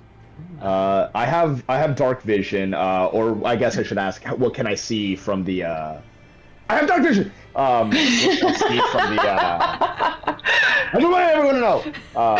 What can we see through that doorway? I'm comfortable like going in and like actively like going in through the door jamb and walking in. Yeah. You peer in. You have to get again on your hands and knees to look into this place. And it does. It takes you a moment. You have to like blink as if your vision is obscured. It's a very sudden transition. The morning was a bit misty, but that mist all cleared with the rising sun. Only a few feet away, just outside this little doorway. But inside, the mist is still curling itself around the floor, and you really have to squint to even with your dark vision, you really have to squint to see that. And here, at least close to the door, it's still a forest. It's still a forest floor. If you crane your neck to look above you, cool. You can see there are more trees like reaching up reaching over. Their branches seem to be oddly long for the size of their trunks, none of which go above the height of the wall, reaching for each other and stopping just before they meet. And all the light that you get is this, weak light that peers through the cracks between these almost touching branches. You see more of those mushrooms, probably to Tom's delight, and they're sprouting everywhere, like with enthusiasm, even larger than the ones you saw back at the feast. And leaves here that cover the ground are those spidery, skeletal, decayed leaves. Not fiery gold, but like those, webbed ghosts of fallen leaves. And deep black dirt. I'd like to just light a torch and just hold it up in the air using my torch and my tinder box and just provide. Won't be no shortage of mushrooms around these parts at least. And I just walk into the room, or I guess the foresty enclosure. Yeah, I take out one of my pumpkins and I start whittling it as I'm going. So I have a knife and a pumpkin in a hand. Knife and a pumpkin. Dual wield. I have thoughts behind it. It's not just. Oh no, I like it. I like it. I'm carving very carefully. I love this carve and walk at the same time strategy. Soothing. Okay. Y'all head in. Do you close the door behind you? If it stays open, I'd leave it open. Yeah. I think. Go ahead. Oh, just you see a little dragonborn face kind of watching you all head in, and she like shakes her head, and she doesn't close it behind you, but you see her walk away. Everybody say sacrilege. And I think if Sacrilege! Sacrilege! With like looking at Milo and Tom real quick, I kind of look at them and start to edge in front of them. Essentially, I'm asking permission. Can I walk in front of you? Oh, absolutely. All right, and then we dip our heads and I keep carving my pumpkin. I'll be behind Elvia, the source of the lat. Can you clarify for me, Moon? Day was saying that they are granted passage in and out through this same door or through a separate area? Yes. Sorry, there's a kitten in my room who's like clicking things and stuff. Not a skit. Come on. Not a skit. One moment. But Brandon! Say hello to Bo. Oh! He loves to interrupt my stream and click windows and things and knock That's things good. off. But I am going to What's close this? it. Oh, One moment. What's this? hi, name? baby. Go on. Yeah. I want that kitty to join the party. Oh. Yeah. Okay, I'm back. Sorry. I'm sorry, I can't move on until I know the name of the cat. His name is Beaumont Mushka Mouse. Mouse or Bo or Beaumont or Bowie or Mushka for short. He's wonderful. And I love him. And he's not mine, but he's my roommate, so I get to like enjoy the cuteness of the cat, but I don't have to like take care of the cat, you know? Best scenario. Yeah. Like pet, like uncle energy. Yeah, exactly. I love Bo. Okay. It's the only thing better than having a pet is having a friend with a pet. Exactly. Yep. Mm-hmm. So yeah, sorry that he was. Those of you who are watching, sorry that things were being messed with on the screen. But we're back to normal now. Okay, you were watching Day vanish. You asked a question about her. Oh, did she have another way to get out? Was that what you were saying? No, she had mentioned that she was allowed passage in and out. I couldn't tell if that was through this same one door or there was another area that sort of the messenger entrance that she went in and out of, and this was the prohibited entrance. This is the only entrance you saw. Okay. She implied, this is where you get in. Sure. As far as she knows, it seems it's the way to go. Okay. Great. Okay. Yeah. anybody wants to do anything before, I say let's go. Elvia, are you leading the charge? Yeah, I got the torch lit in my hand. I'll take point. I know then, I guess probably after that it's me, then Zoom, and then y'all, it sounded like. Great. I would love to cast Bardic Inspiration on you. That's going to be a D8. Use it at any point throughout the next hour. And with that cast, I can summon my handy haint. His name is Sad Sack. So now we have this little... we have a bluish, melancholic spirit who is floating around us. And if we enter into combat, I can use a reaction to help us. Well, we'll cross that bridge when we get to it. But right now we have a little blue, sad little blue guy. Zach, that's so good. I'm imagining he looks like the ghost from Pac-Man, just like a little... Yeah, that's exactly what it looks like. Sad. I like how, like, canonically this smells like you get a ghost, but he's gonna be sad about it. He's hanging out, he's floating above us, he just goes, "Hey guys." Good to see you, Hank. It's been years. How's it hanging? Oh, you know, everything's just as bad as it's always been. Sad, how's the wife? Oh, she left me and took the kids. This tracks. I should not have. I whispered to Milo, this guy can't ever get a break. This is why I'm afraid to die. Yeah, it's real chill. All right. Well, onward. All right, onwards you go. The space here remains that, dark, misty, like cool temperature, but I guess you could also think it looks cool. Cool environment that feels like an entirely different land from the town just outside. Tom, the mushrooms here are truly popping off. And as you all begin to make your way in the direction of where you saw that spire, more and more of them are appearing in your path, and they seem to have this light of their own, this kind of golden. If you picture like the perfect chanterelle, it's like it has just the aura of gold that you would long to find if you look behind a log out in the woods. Elvia, as you're walking your way, I think that gold starts to catch your eye, and your gaze is just constantly directed to these little mushrooms.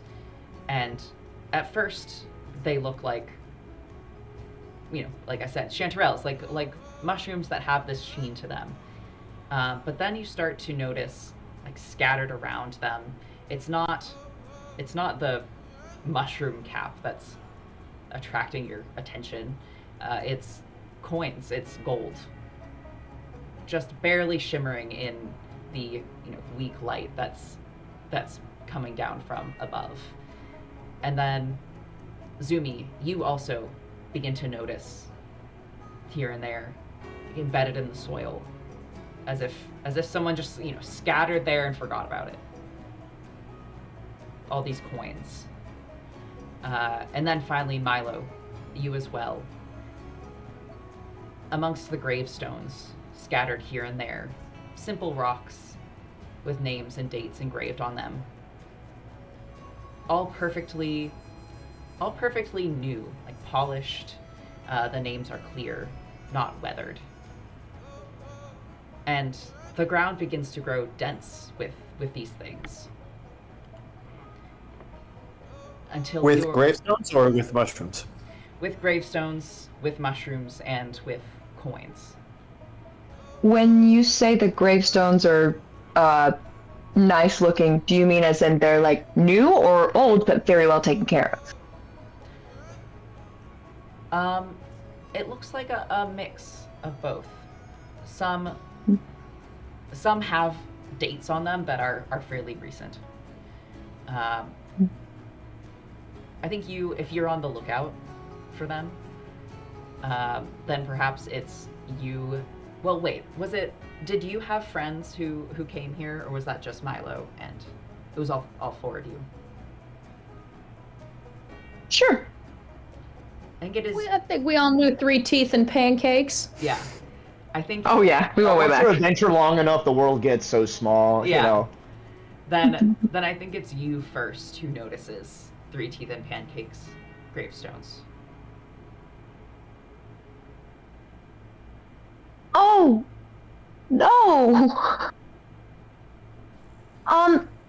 Hey, everyone. We've look. Oh my god. I can't believe this. Nothing could have taken down Three Teeth and Pancake. The two have been married and adventuring for a long time. Zumi just pours out some maple milk in their honor. Seen a lot of death, he grimly. Does anyone know speak with dead? Animate did. Same. Damn. Alright. I mean, Milo, I can't just believe this gravestone. How do we know it's really them down there? Maybe there was a mistake. Yeah. Shucks. Shoot. Ain't nobody likes to disturb you in the middle of a nap time. Tom, I think you understand that the best, but... Well... shoot. I think that you can really clearly tell that Milo is conflicted about this. Oh, and so am I, Connor, as a player. Oh, man. Yeah, let's cast Animate Dead. Hell yeah. Do they need to be exhumed or anything? Or can they just... I want to start digging. Yeah, Zumi has his great axe, so he's just... Yeah, one thing at a time. I guess let's if we're trying to investigate, let's do some digging first before I just pull these corpses up. So fair. Alright. Zumi's got a great axe that's like a spade, and so respectfully, he's digging where he just poured maple milk. Yeah. It softens the earth. Yeah. Yeah. Dig one out for your homies. Dig one of your homies out. Oh god. Yeah, you. I'll work on the other gravestone too. Okay. The gravesite. It's. We've said trio, but we've also only named Three Teeth and Pancake. Yes. Do we want to sort of retcon it a little bit and say that our two friends, Three Teeth and Pancake, were the ones who ventured out? Maybe. We don't want to talk about Lucille. No one talks about Always work Lucille. like two people to me. That's why he has the 3 teeth. Pancake is actually a conjoined twin, Lucille and Pancake. Yeah. Heads sprouting from the same body. Yeah, it gets complicated. The team name is called the Trio, and the trio's named after 3 teeth, but Yes. it's just the two of them. Okay, perfect. So sweet, that man could bite through an aluminum can like nobody's business. Great party trick. God bless him. You'd think with only 3 teeth, his biting ability would be diminished, but no. Dang it. No, it consolidates the bite power. Each tooth is allotted bite power, and when you lose them, then it gets reconstituted to the next tooth. That's why those 3 teeth were as powerful as an alligator bite. Tell you what. He I'm didn't sorry, have Moon. those 3 teeth, and most people do with 32. I couldn't possibly Man, we'll stop keep you going from for this. forever about these teeth. Do you want me to continue? All right, yeah. I'm doing my As little we're reminiscing, Um, suddenly like, chunk. Yeah, you. Right, there's one of them teeth. The teeth protrude out of the coffin. You do find a coffin. A You do vampire, not but instead of find- down, it's just out.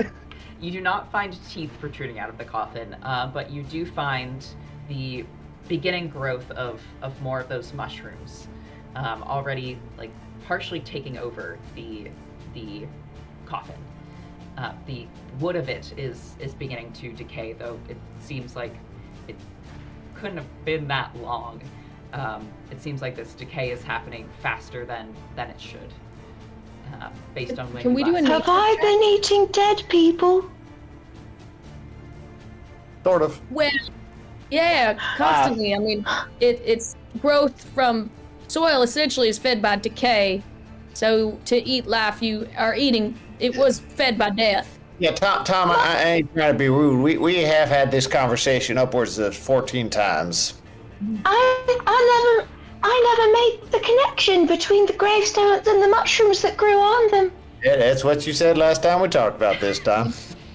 I really I think it might be the mushrooms you're eating that's affecting your memory, Tom. Could we do that? I'm not even adept at. I'm not even adept at this, but I would love to do. Oh, I actually do. I have nature is one of my skills. Could we do a nature check on these mushrooms? Yeah. They're suspiciously growing underneath a burial site. Okay. All right, let's go.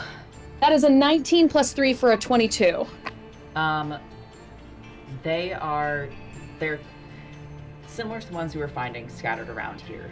I think what stands out to you is the pattern of their growth kind of mimics the shape of a person. And as you're looking, when you uncover this gravesite, you think just out of the corner of your eye you can detect some of them moving, and then when you actually look properly, they stop, and then you stare a little bit longer, Zuni, and you see one of them moving again, almost like its cap is directing itself towards you. I am with her. Or sort of collectively, Collectively. Mushrooms, right? Mushrooms. It's a variety of mushrooms. I think also you could tell with your nature check, it does look like they are the same kind of mushroom, like probably from the same mushroom body, and these are the sprouts, basically. And this is just on these, sort of on the uncovered coffins that we've dug up, or throughout this graveyard, we see the same kind of collective movement from these mushrooms?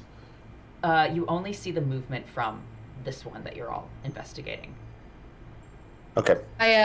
I am like the thing that you do when you're taken aback, as I use my lowest, most quiet voice to try to relay, be like, I think we're being watched, or they're reacting to us. I think though I was like, nobody tell Tom that these mushrooms are sentient. Tom, I don't know what you're doing. Still, he's going, mushrooms come from dead people. Just like losing it over there. Buddy. I very carefully don't relay that info to Tom, but I do tell Milo and Elvia. Moon, I'd like to bargain with you if you're open to it. I love being bargained with. So just to speak mechanically, I am a Circle of the Spores druid. Yeah. So a mushroom druid, effectively. Yeah. I have, and for anyone who's unfamiliar with the subclass, I have Halo of Spores and Symbiotic Entity, just sort of a cloud of fungal spores and mushroom pieces that are sort of always surrounding me. Is there any way we can use this narratively to learn more? Are they interacting with these mushrooms? Is there any way that my connection to mushrooms is going to give me some additional insight here?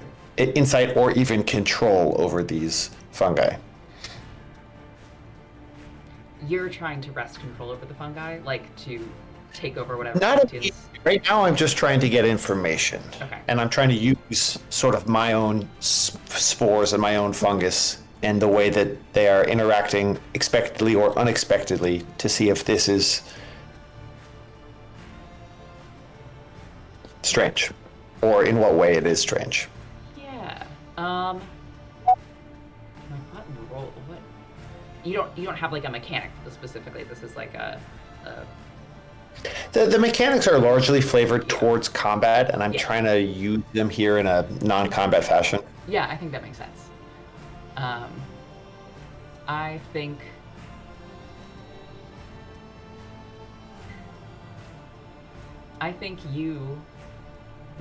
I know, I get to decide. you don't so much as hear as you sense, as if someone is speaking into your mind.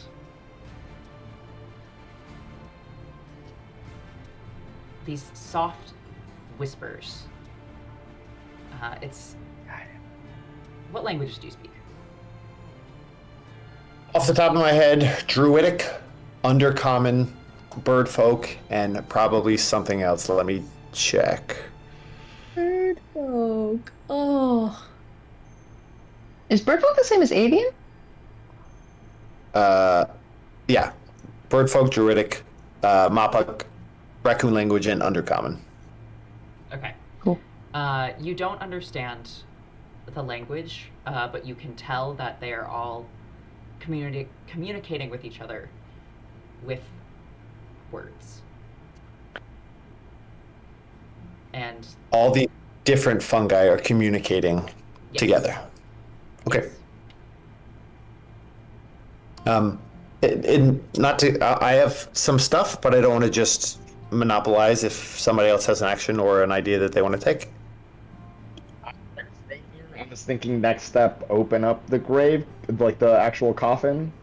Since right now just above the table, kind of recap, we've dug into a Three Teeth's grave site, found the coffin, and the coffin has humanoid-shaped mushrooms and a humanoid patch on top of the coffin, right?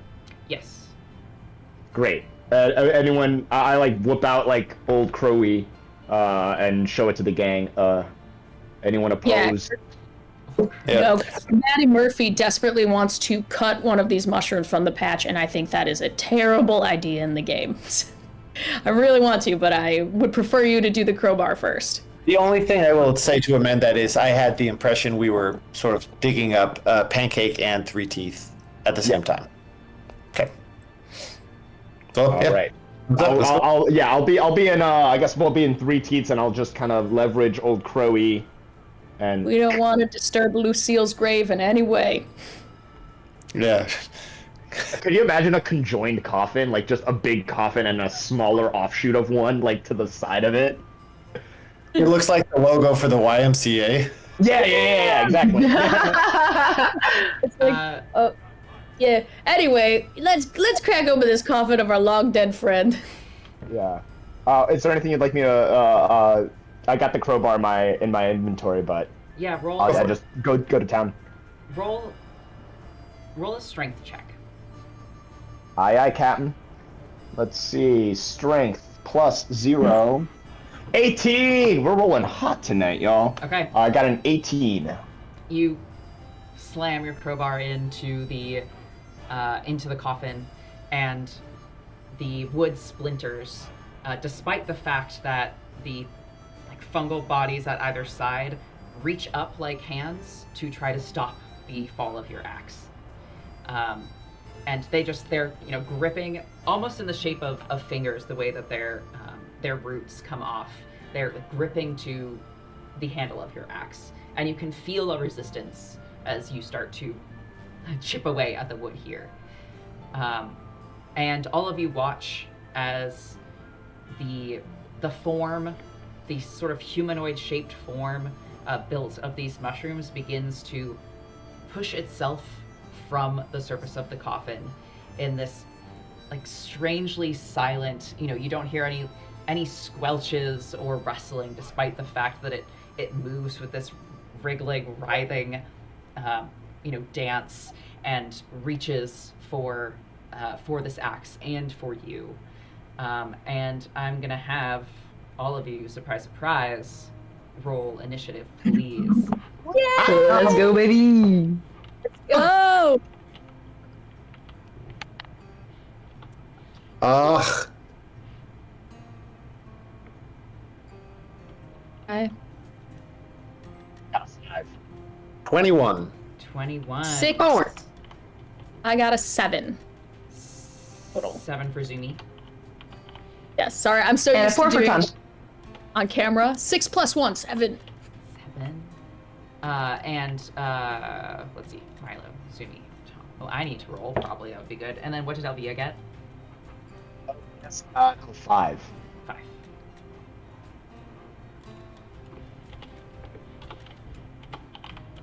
Nice. Okay. Oh, let me type. There we go. Okay. So the the mushrooms are up first, which I think makes sense. They kind of, what you're facing now, it looks almost like a stick person. You know, you don't see features. There's no face. There's no like musculature. But they have formed and attached themselves to each other. I guess maybe less like a stick person and more like a diagram of a nerve system. There is this shape of a shape of a person there, but the connections are the roots, are the lines, and then new sprouts will grow here and there, seemingly randomly, like across this body, and it pulls itself from the nearby coffin fully, and just essentially tries to. It's almost like it's trying to hug you before you can swing your crowbar again. And that one might be missed. That's a 15 to hit.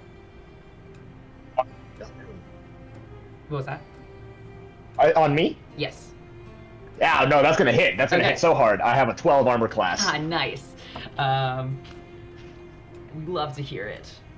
Yeah, it has a squishy little warlock. Just a squishy little. Oh, and that's max damage too. Okay. Yeah, give it to me. As it embraces you, and you feel like electric currents almost, the way that these roots just grip your arms across your back, across your neck, and you take 8 points of necrotic damage as it bears down on you. You also all start to notice that the mist is starting to thicken around this little section of the graveyard that you find yourself in. Your vision is not obscured, it's just dim, but it's certainly getting thicker. And Milo, it is your turn next with Zumi on deck. Okay. How many of these nervous system mushroom creatures do we see? You just see the one right now. Okay. I'd like to cast a spell called Creeping Rot. Ooh. I will read this out loud, and I will let you be the judge. A creature makes a Constitution saving throw. However, it says a plant creature automatically fails the save. I mean, technically, fungi aren't plants, but... Get him. Are we classifying fungi as animals? I mean, I'm from what I mean, listen, I'm not an expert. I think fungi are fungi. I think they're their own thing. They got their own branch. Does anyone have speak with fungi? I have truly no idea. That's why I say I'm going to read it, and I will let you be the judge. I will not. So it's they roll a Constitution check. That's what it is. Constitution save, yeah. Save. I'll say they roll with advantage because they're kind of something in between. They roll with advantage? They roll their save with advantage. You're casting it on the mushroom thingy? Okay. The mushroom thingy, as it's officially called. Well, I'm not fighting you. I just want to make sure that we aren't miscommunicating. It theoretically, a plant creature would auto-fail. Yes. And I was saying... But you're saying because they're in that world, they would actually have an immunity of sorts. They would do better than normal. I was saying they're not actually a plant creature, but they're kind of... Alexa says mushrooms are not a plant, is what someone in the chat says. So I've been confirmed by but they are something like kind of in between. So I'm gonna give them advantage. They did roll the same number both times though, so it didn't really matter for them in the end. That is a 17. I have to imagine that saves, although I'm not looking at my spell save. It's going to be 8 plus proficiency plus modifier. Is that correct? I certainly I thought it was 10 plus your spellcasting modifier. Might depend on your class. Also, if you click at spells on your character sheet, your spell save DC will be at the top. If you're using D&D Beyond. Yeah, 17 saves. Okay. So I think nothing happens, but let me just double check that is the case. We love it. There's a little effect. Oh no! On a successful save, it does take half damage. Okay.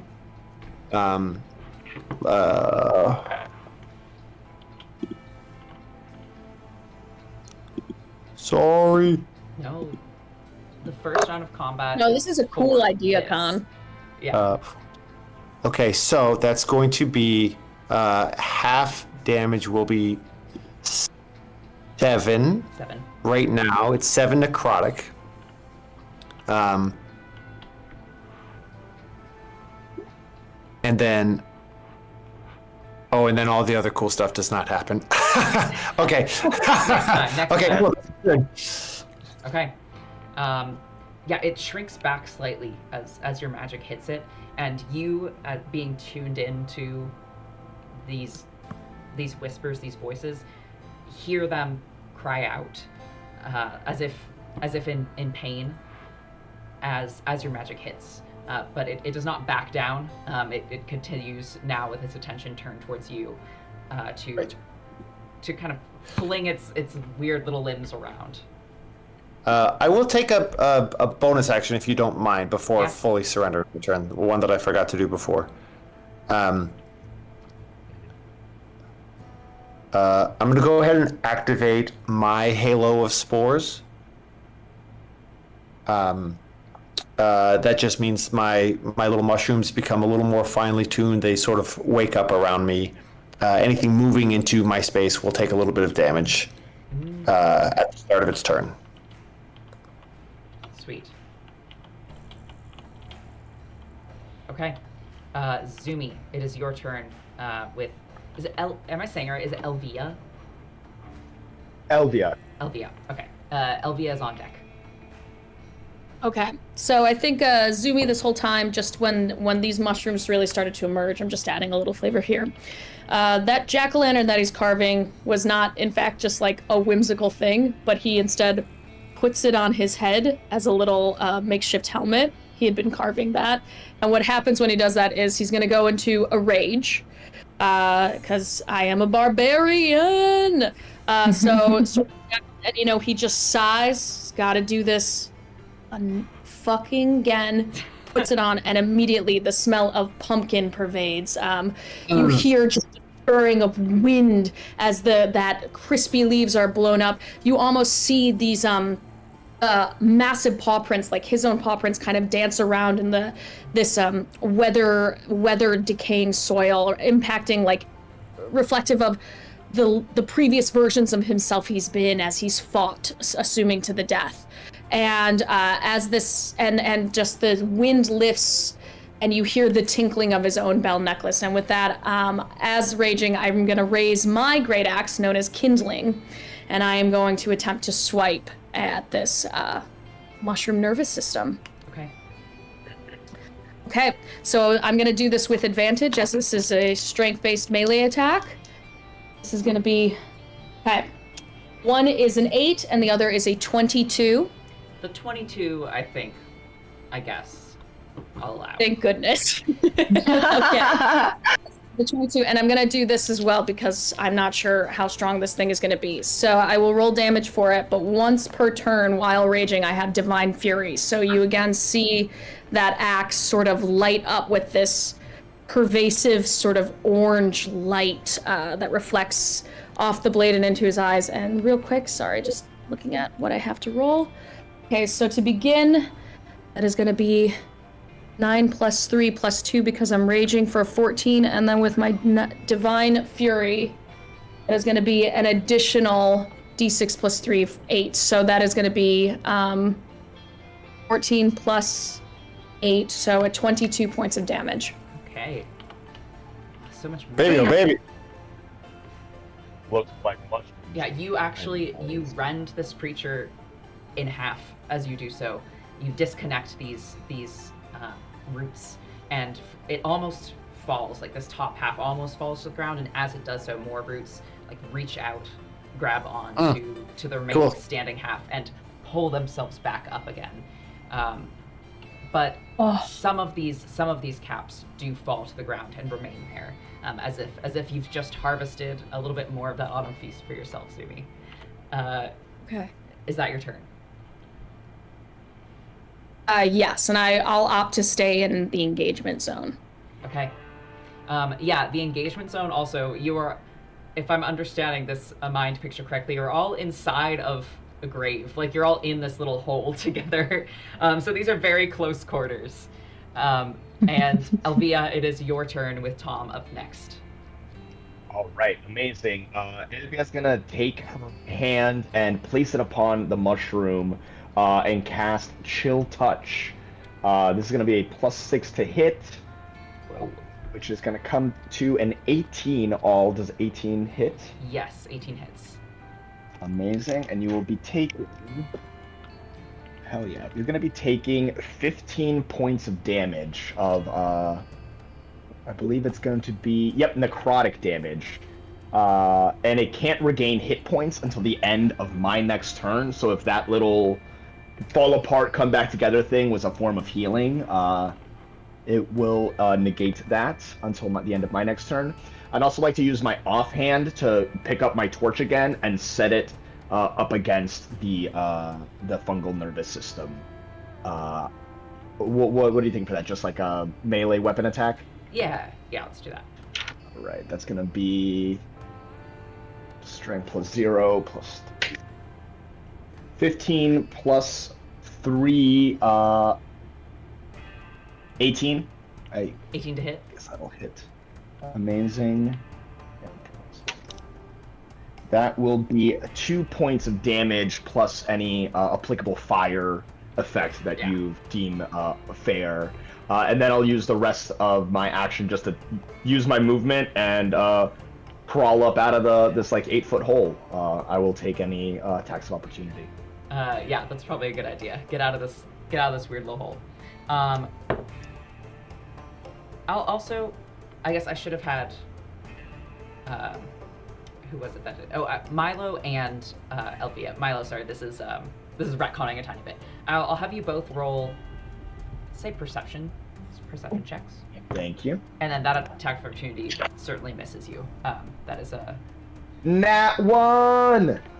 Yeah! Congratulations. Yeah, baby. My eyes! 24 for me. Yeah. You can fucking echolocate, and I'm just sitting here with dirt in my eyes. Yeah, that makes sense. You gotta scramble out of the ditch and you face plant and kind of slide back in. Yeah, it's all like Diego, tumbling around mushrooms. Diego, do you have any hats in your room? No, I don't. I can make one. Yeah. Milo, I think I should have had you do this on your turn, so sorry about that. But on this turn, I think you see as this spell is cast, this like necrotic magic encapsulates these mushrooms, and it certainly hits. Like you see them recoil at the magic hitting them, but it doesn't seem to bother them too terribly. It's like a flinch more so than a fall back, unlike the axe, which when that approached them, they tried to dodge out of its way. It seems at least in response to the necrotic damage specifically. Damage. Yes. Copy you. Thank you. Don't mind me. Just gonna simplify 90% of what I'm working with here. And I'll tell you this: it's not that it didn't do any damage. It's just that Sure. No, I hear you. Not as much. Yeah. That's great. Thank you. And Tom, you are up next, and then Milo will be the next on deck. How alive does this thing look? Like, in what sense do you mean? Like, is it Hydra-esque in the way that, like, every time it goes to fall, more and more mushrooms are just gonna, like, bolster it? Or does it seem like we're actually doing damage and actually taking it down?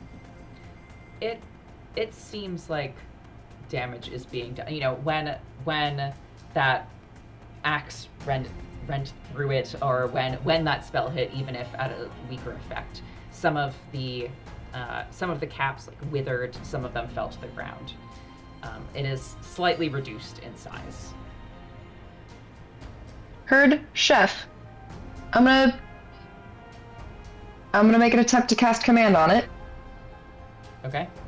I'm gonna see if I can make it go away. So I'm gonna yell flee at it. It's gonna be a wisdom 14, DC 14 wisdom save throw. 14. Oh, I bet it doesn't have amazing wisdom. It doesn't. That's an 8. Yay! So I say, go away, please! Flee! And we'll see what happens. Okay. It hesitates for a moment, and then the shape of it is still humanoid, but it's like it phases into the dirt wall behind it, this grave that you've dug, and it begins to, as if growing new bodies, like clamber its way up the side of the grave. Yeah. Wow. And up and over, and you just see like these little mushrooms, you know, growing and fading, and they vanish over the lip of the grave. And Elvia, you see like it almost looks like it's coming to chase you, like this mushroom kind of like growing and fading its way across the dirt, but then it keeps going for the length of its turn, which was going to come up next, which is about like 30 feet or so. Does it pass close enough for me to take an opportunity attack as a reaction as it flees the grave? Yeah. Get a girl. Remember you have Bardic Inspiration. Yep, I'm gonna use Bardic D8. I got a 7. And it is going to be a sickle attack, which is a +3 base, so a +10, for a total of 25 to hit. Oh, 25 to hit. Yeah, 25 will hit. And it will do 1 point of damage. Yeah. I just get like a shaving of the truffle. And yeah. Just a little taste. I've done some turn fuckery here, but it works out with the order that it's in. I as this is happening, let's see let's do Zumi. Those curls of mist that you all were noticing earlier, like moving in, seem to suddenly like focus around you.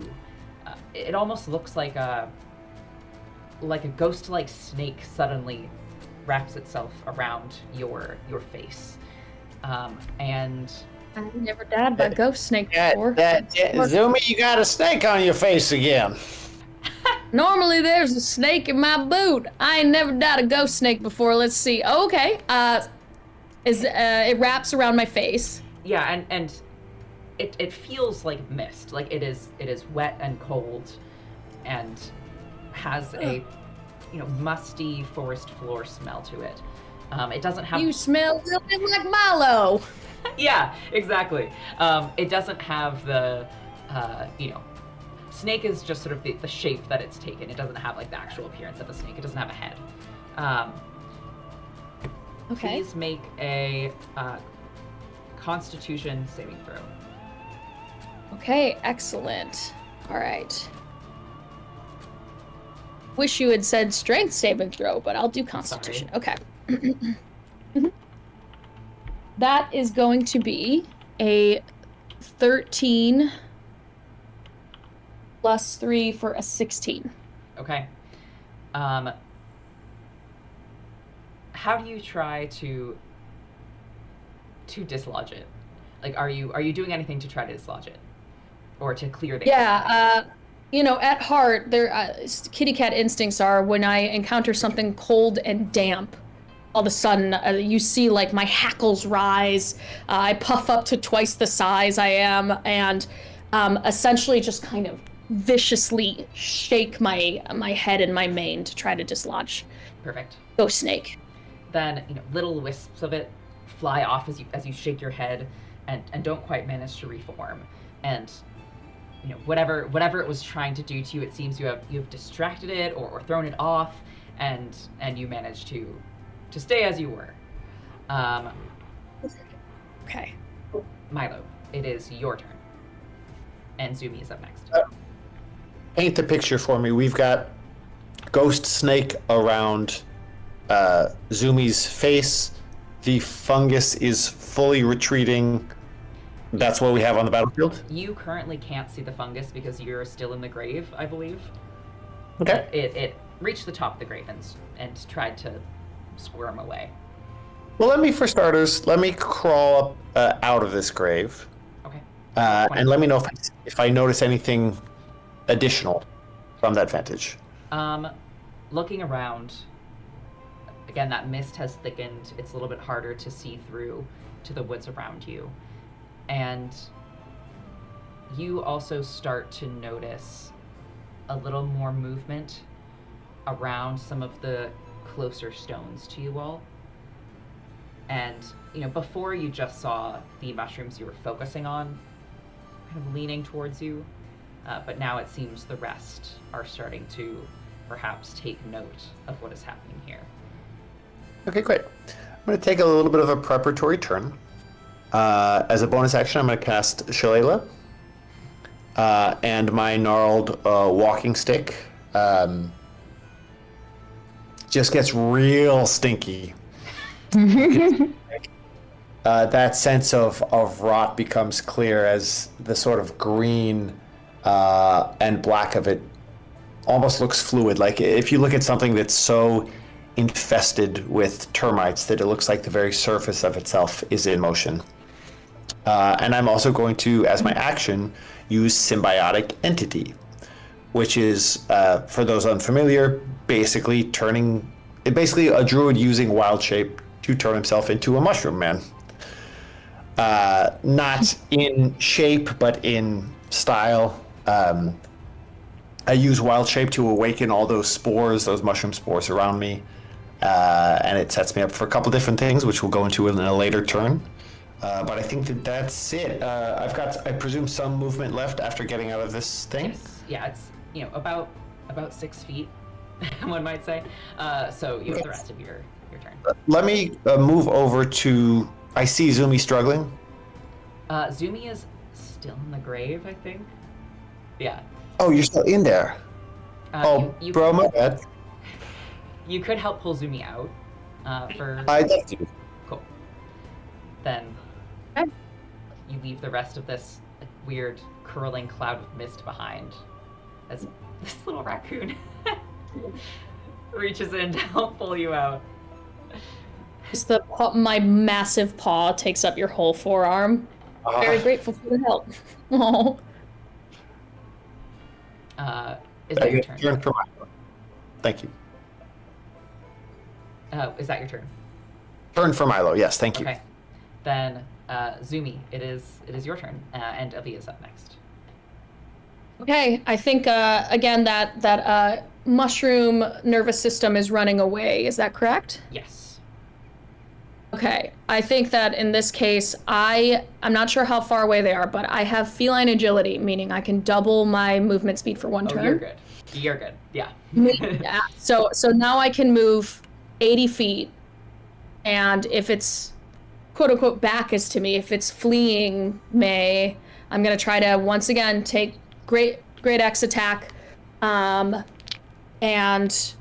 it's 2 attacks. And may I pause it again? I'm raging and their back is turned to me, so may I do both attacks at advantage? Yeah. Okay, cool. So that is not great. That would be a 6 + 6 for a 12 or a 3 + 6. Oh, yeah, those are gonna miss. This isn't really the type of enemy you're used to fighting.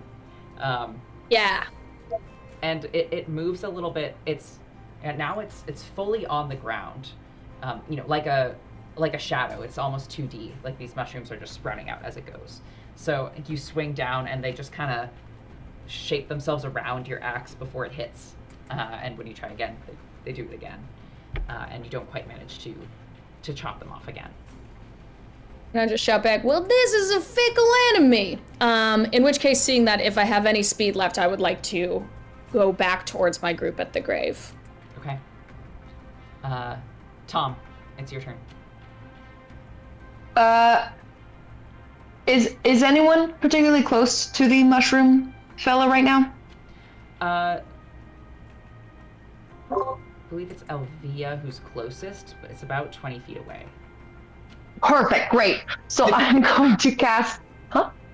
Did I correctly understand that we've got one mushroom guy running away that you cast command on, but we also have other mushroom men materializing close by us? Like you didn't see any of these fully formed humanoid shapes, but you did see like singular mushroom bodies and caps seem to be like leaning towards you, like you saw these doing at the start.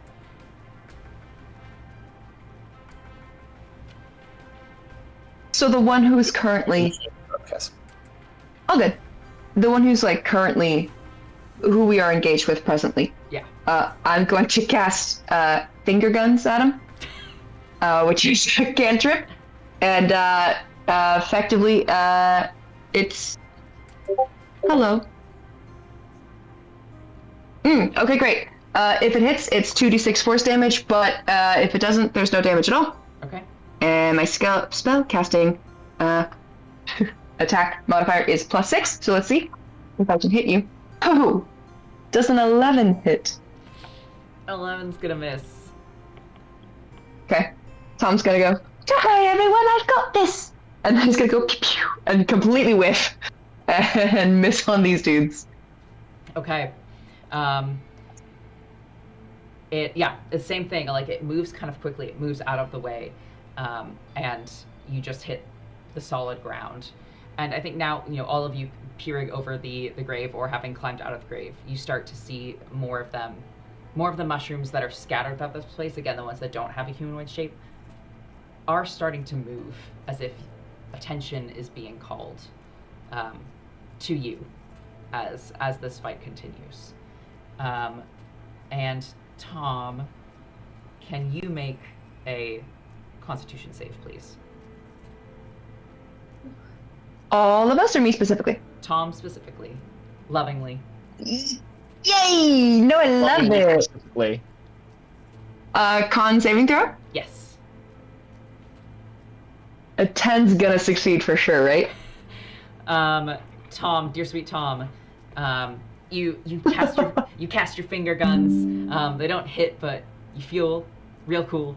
And then suddenly your vision is obscured as that mist tendril rises up from the grave and just wraps itself around your face, and you are partially blinded by the. Do I take damage? No, you do not take damage. Great. It's just thick and dense around your face, and cool. It's difficult for you to see. Thank you. Tom got a stake in his eye. I don't like it. And next up is the mushrooms, and command, I think, is just one turn. So it will stop running. Yeah. And you all see it like freeze in its tracks. Amongst this like oddly shifting, moving forest floor as all of these fungal bodies begin to notice you, this one stops and begins to rise up from the earth, again forming that nervous system humanoid shape, and with impressive speed begins to make its way back to you. The mushrooms turn as it whether it is one thing or many things you can't say, begins to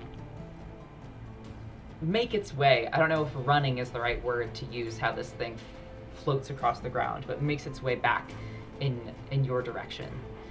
And let's see, it think all of you now, not just Milo, all of you now begin to hear the whispering voices all around you of these mushrooms. I guess I should ask, what languages you all speak? Common, Draconic, and Elvish. I speak Common, Catfolk, and Sylvan, which is an Elvish version. I have Common, Dwarvish, and Giant. Oh, that feels right to me. Okay.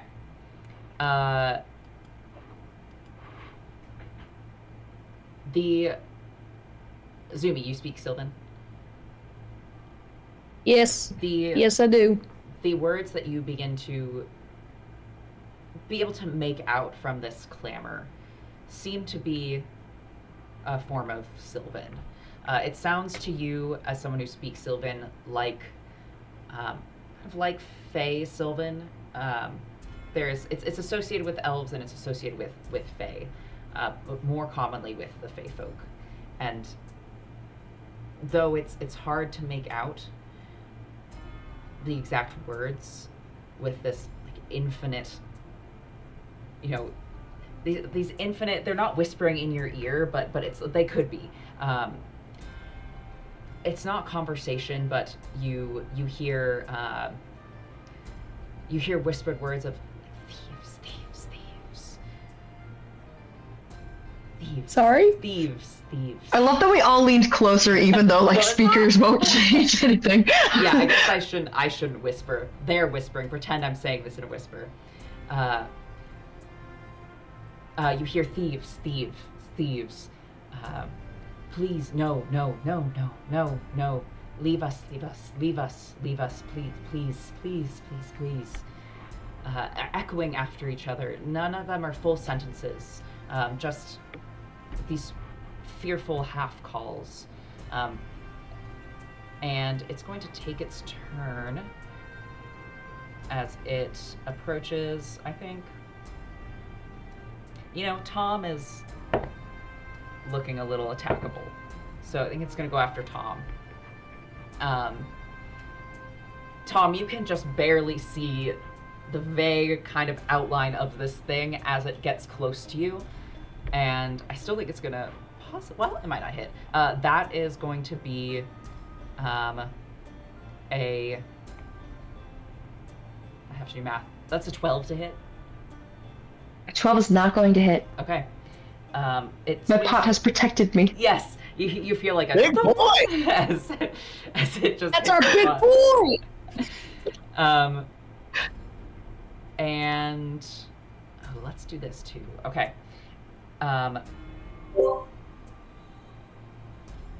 Let's say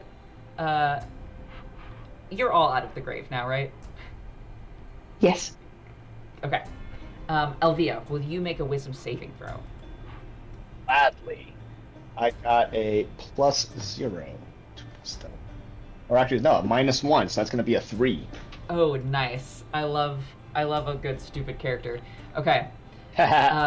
For you, for all of you, you're starting to hear those whispers that you don't understand what they're saying. But it's this sourceless, horrifying sound coming from everywhere.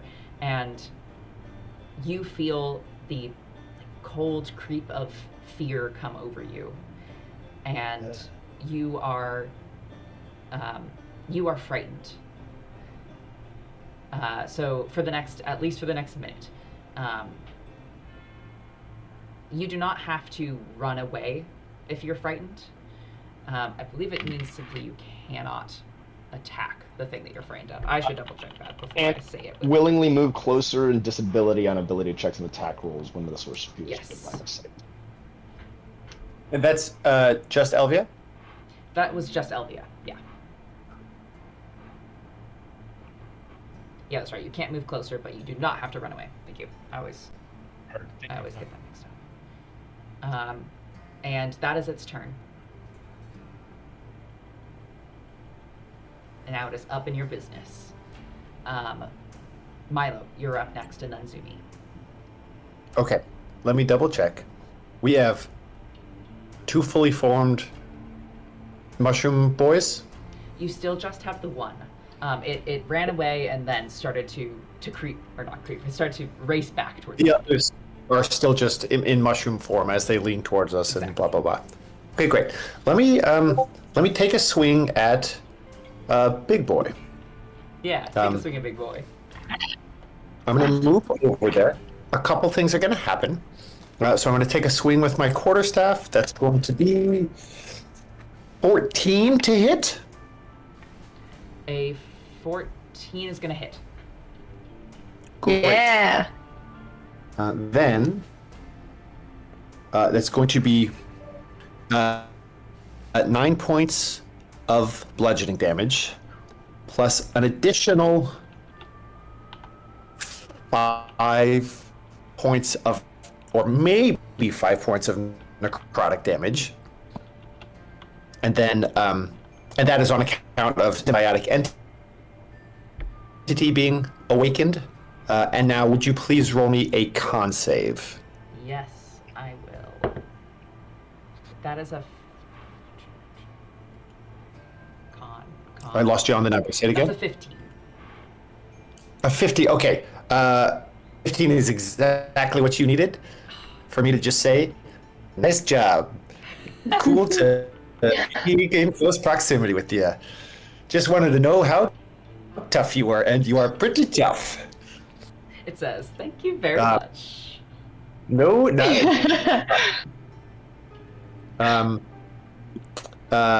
Will you give me a quick... Where are we? I'd love to move around it a little bit so that I can maybe get on the other side of it. Flank it with Zumi effectively. Yes, you can go ahead and do that. You have trees around you, but you're not pressed against them or anything like that. And you're already in melee. Raccoon, so baby. Yeah. I love trees. I love shimmying up with my back on trees. Yeah, you can just move around it. You can do that. You can flank if you're already in melee with someone. You don't have to worry about attack of opportunity to move around in its space. And you flank Great. with That'll be Zumi. my turn. And Zumi, it is your turn with Elvia up next. Amazing. Okay, so again, I have Milo helping flank potentially. Yes. And I'm still raging. However, I would like to propose this. Could I claim that my bonus action is to speak? I would like to attempt to just speak in Sylvan. In that I'm understanding that there is fear and emergency and the notion that we are thieves. I would like to speak out in Sylvan first and see if that does anything. Yeah. What do you say? I think I say, we did not come here to do harm. We frankly came here with no knowledge of what we would find. We seek truth, not your destruction. Meow.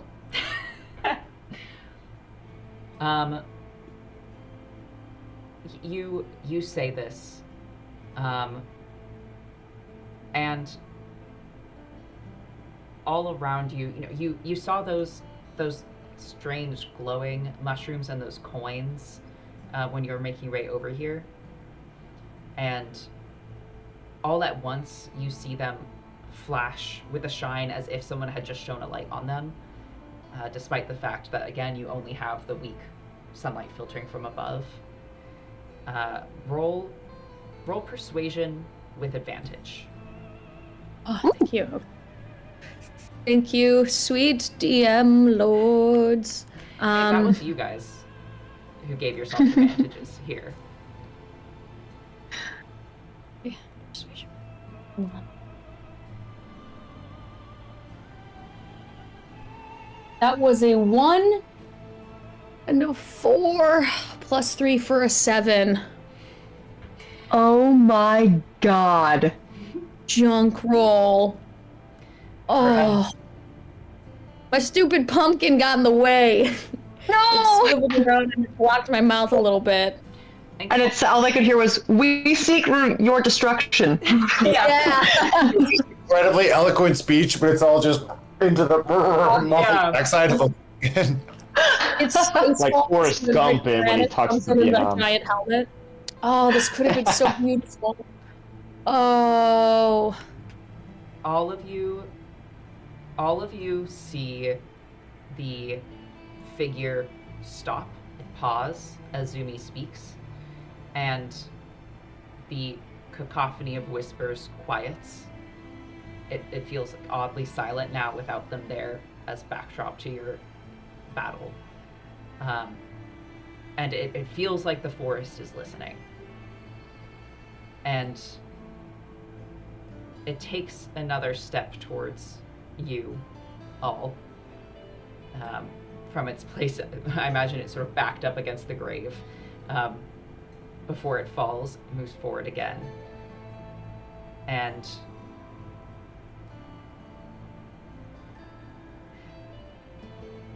you feel rage in its whispered voice, Zumi, as it turns to you, to your pumpkin head, and says,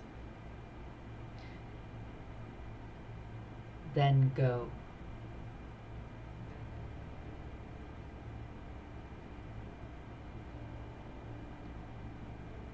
If you are not a thief, then go.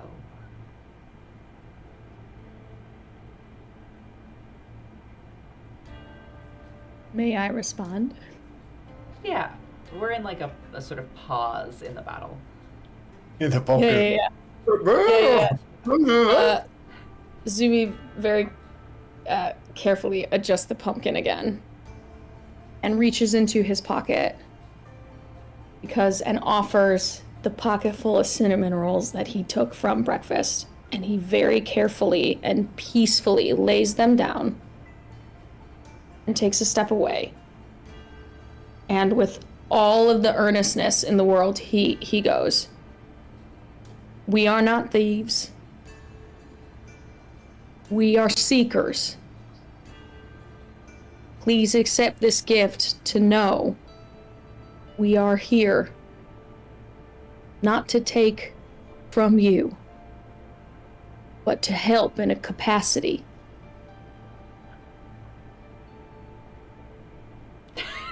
do you smile like that at the end too? Yeah, that really leonine smile, so Yeah. who's to say how it's interpreted? But like, this is his attempt at full teeth, full charm. Cinnamon rolls.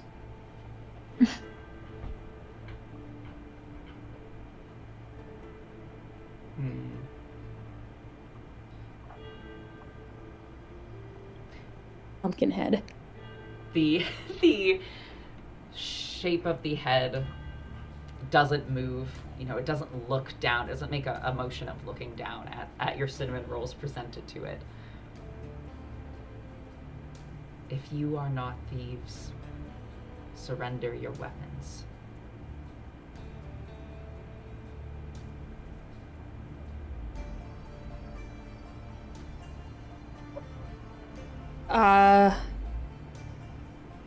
I throw down my great axe. All of you. Are you relaying this to us? Yes. Zumi? I quickly, I'm relaying that to you, that this is what they said. Cool. I'm gonna uncock my finger guns, put my hands in my Close to 'em. pocket. The only other weapon I have on me is daggers, so I'll take them out and put them on the ground.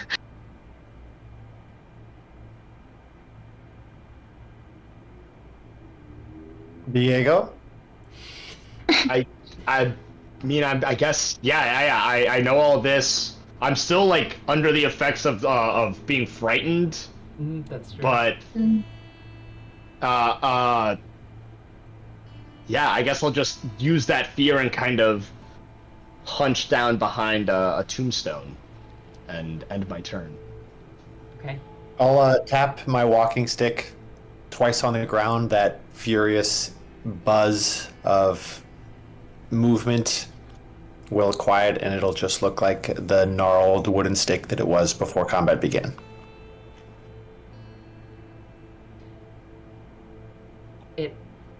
It points, again, without directing the vague shape of a head, towards Elvira, who is hiding behind a tombstone. I assume you did. Wait, did you drop your weapons? The torch and my hand out for spell casting. Okay.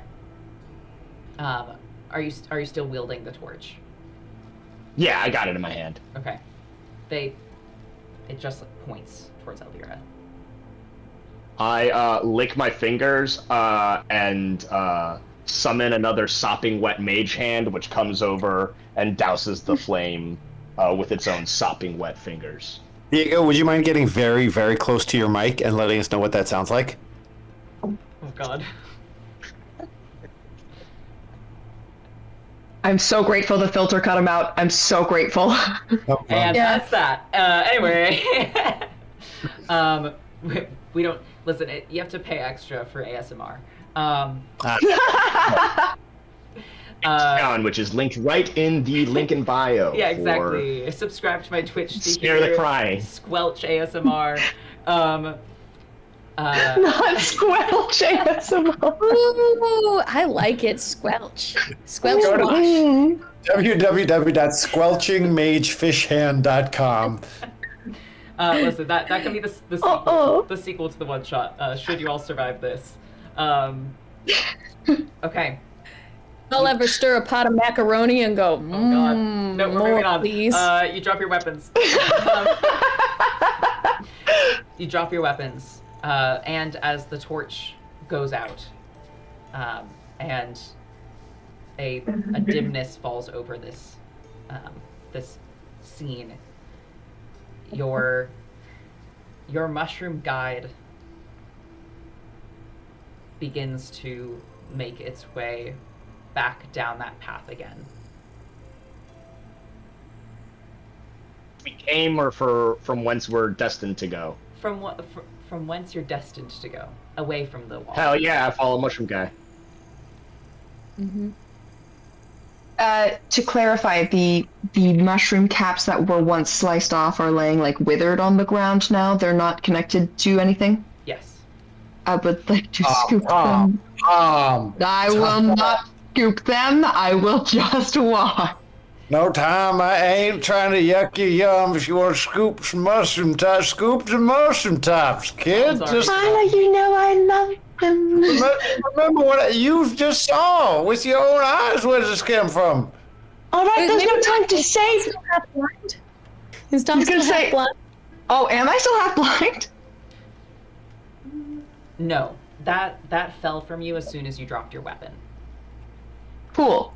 I'm gonna say, I hear there's no time to save them for later. and he's just gonna cram them in his mouth and get them You off. just freaked out when you learned that mushrooms came from the dead. You just remembered 5 minutes ago. Got boo over the chewing. I'm sorry. Oh. Can I just take a brief tangent before we follow Mushroom Man? Yeah. I just want to inspect the coffins and get a sense of, did these mushrooms just happen to be growing from these cadavers, or is there any way in which the spirit or soul of our fellow companions had been a part of this new organism, this new Mushroom Man organism? You're trying to investigate. Yeah, like were these coffins just a fertilizer from which this mycelium developed, or is it somehow a transmutation of our friends? Ooh, okay. Yeah, I think that you don't, at least just if you're a quick glance, you don't need to roll for this. You peer in, and there was a breakage in the,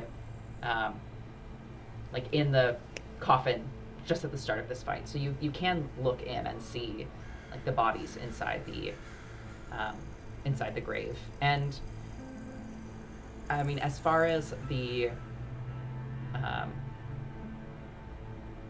what's the word I'm looking for?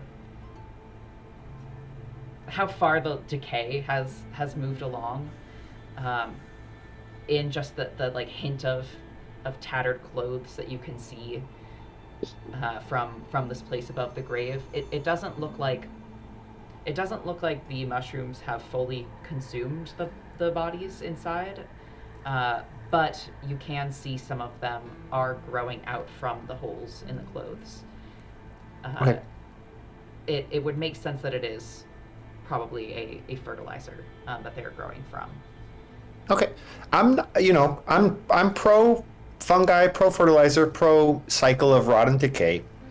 What I'd like to do, just as a narrative thing, I have the spell Gentle Repose, which mechanically is more designed to prevent a corpse from being turned undead. I'd still like to use it just to symbolically offer a sort of ritual of rest for our friends, that they may lie in peace.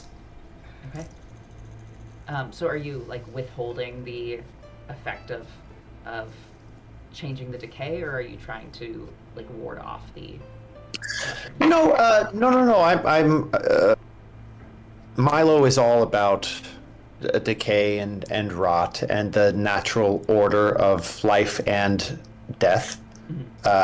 So long as it proceeds naturally. I just would like to offer them whatever protection I can from any sort of in-death deviation from that cycle that might actually prevent them from decomposing naturally. Perfect. As you cast that spell, the voices that you've been hearing from the mushrooms around you pick up again, but as the magic takes hold and it abandons its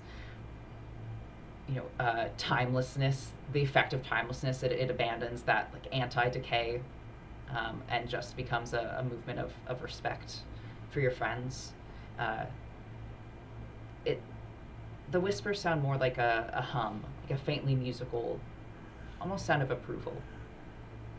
And those of you who followed a few feet ahead, see your guide pause for a second, and some of the affected by some of the like blackened or axe rent mushrooms on its body, if you can call it that, seem to heal slightly, and then it continues to move forward. And Zumi, it says to you, and then I assume you translate to the rest of your friends. I will bring you to the acolyte, and you will learn the truth. And if you are They gonna take us. you will die. Sorry, I was busy trying to translate like an idiot while you... Can I hear that last part of that sentence? If you are thieves, you will die. If he recedes, you will die? If you are thieves. Word. I at first go to like, all right, so they're gonna take us, and then I really lock in and go and translate it word for word so that we all have the same translation. Perfect. Tom is going to stop mid-chew and just spit the mushrooms out and go, it didn't make it to my stomach. Yeah, let me just clarify. Is this like if we've ever stolen anything before in our lives, we'll be condemned on account of prior action? Because I should leave, probably. You've lived a long time, Yeah, I translate this back, and I imagine Sylvan is stunningly gorgeous, so it's this flowing prose to really be like, listen, we've been assholes in the past, and will that impact the current judgment? You hear a musical sound again, sort of similar to a Milo sound that almost seems like laughter. No. Yeah, I relay that back. I go, it applies to being our intention of being thieves in this exact moment. I take out a little sheet of paper, and I write down, so what are we going to do about the thing we're supposed to steal, and just kind of hold it up for the other humanoids to read. Not like in like we have to steal it, but now I'm like, are we gonna like I guess I write it on the back of the piece, the parchment that we got, giving us the quest, and being like, "Ooh," and then just like roll it back up and kind of stick it my overalls. Milo shrugs and just continues to press on at his elderly raccoon pace behind the fungi. Yeah. I think Am I I still kind of. frightened? Say it again? Am I still frightened? I think probably a minute has passed at this point. Perfect. So Then I will follow without issue. okay, Yeah. you make way And down. I scoop Tom up into my arms, with your permission, Tom.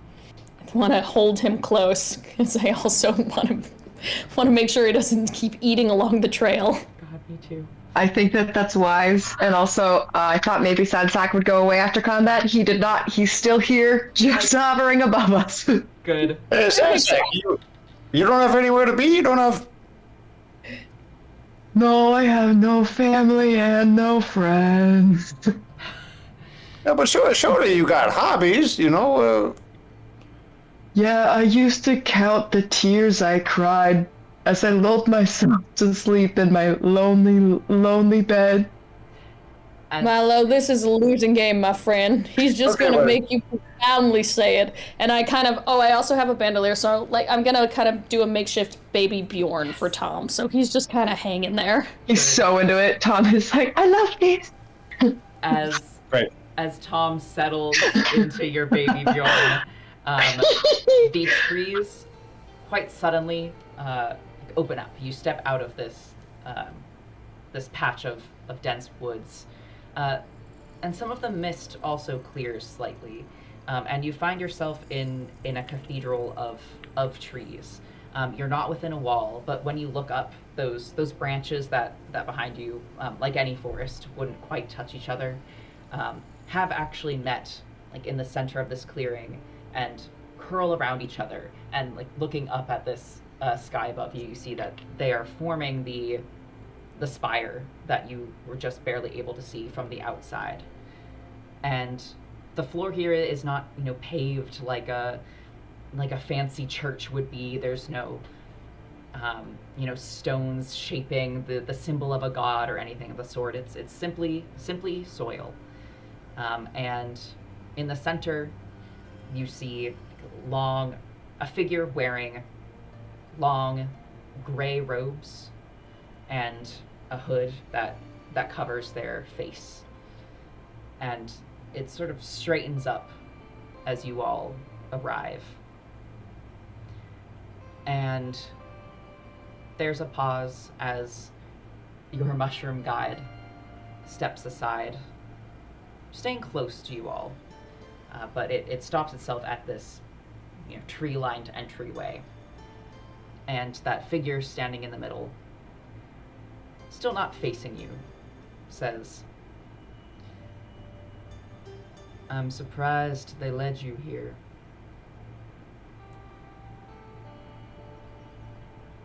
You don't seek to steal. What is it that you want from us, then?"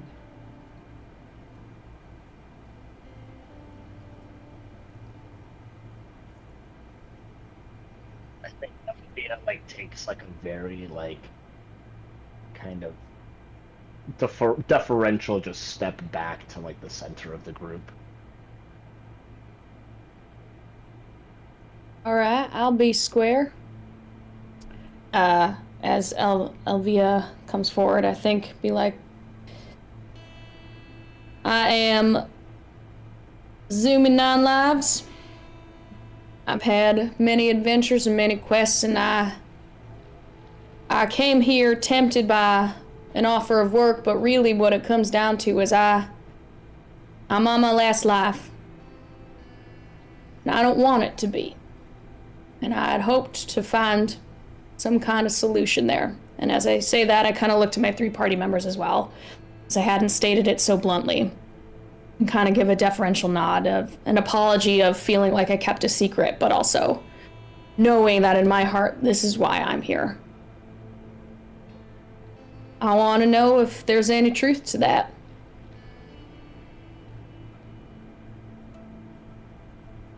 Hello, I'm Tom. I set out on this adventure with my friends, but in my heart I've always had a passion for mushrooms, and I found so much more of that here than I truly anticipated. It's been wonderful.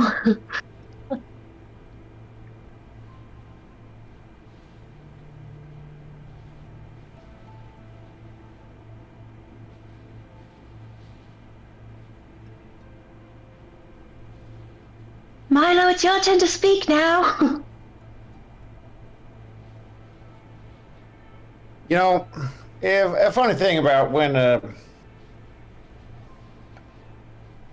someone says none of my business, you know, it's a very peculiar word there we use, business, you know, that which we profit from, that which we're hired to do, and well, that which we profit from and that which we're hired to do may be one thing, but arriving upon your fair city of Tinderdale, I can't help but wonder if other things are my business. You got a couple kind folks in town who'd love to see the world, and they seem to be under the impression they're not allowed to leave.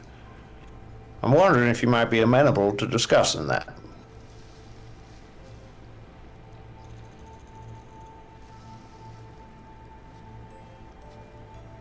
There's a pause, and then the mushroom figure that has been guiding you in a surprisingly humanoid fashion kind of nudges Elvira. Yeah. I kind of step forward, and I say, I was really surprised by the state of this town. When our employer bought our services to come and explore your church, I was expecting there to be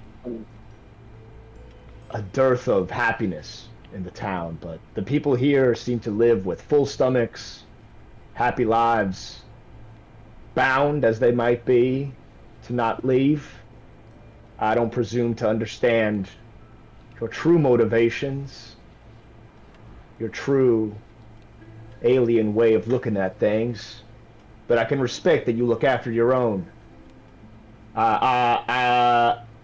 You, with my farmer kind of background, I want to see if, like, you said there was just like loamy like soil here. I want to like kind of pick up a handful of the dirt, like rub it between my fingers, smell it. What am I getting from this soil? This is the kind of soil that outside of this island people would pay for. You know, it's not easy to sell dirt like gold, but this is the kind of dirt that would sell like gold. And as you inspect it, this leader of the acolytes, as if they can see you doing so, says, "That is our treasure. The bounty of the earth. And death is what we ask for it." I see. That's why you have a surplus of food. It must be paid for. And lives. But are all the lives that, like Three Teeth, like Pancake, who were given to the soil, is it only those who come from afar, or do you also take of the villagers when the soil needs replenishing? We do not kill those who are born here. And those who are born here live their lives. And then their death comes. And then they die. And then we take from them what they have to give. They take from us, we take from them. Hang on. How should I be addressing you?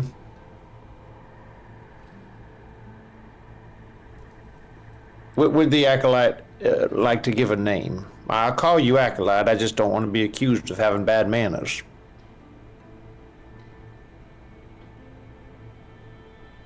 I don't remember my name any longer. You know, I understand that. Half the days I can barely pronounce my own.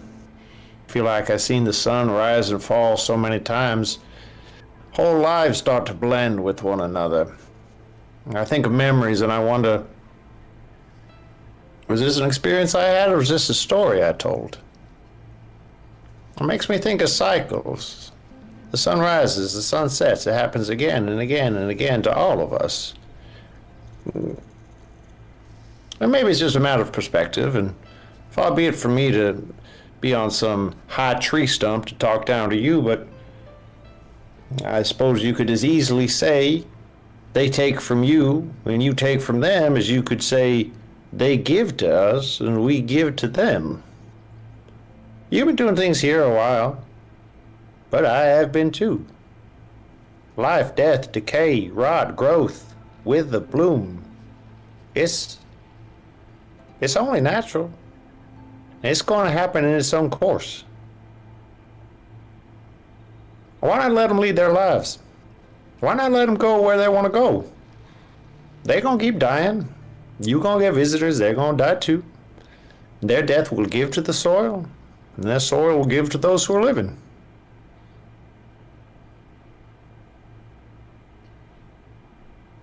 The words you speak are sweet. But most of the world doesn't have the way of thinking as you do.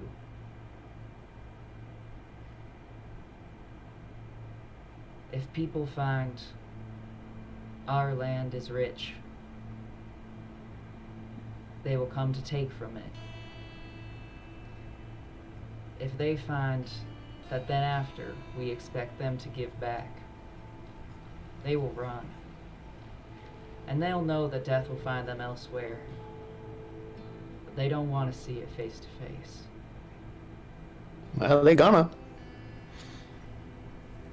Seems to me that you just really want to make sure it's on your soil that they go down.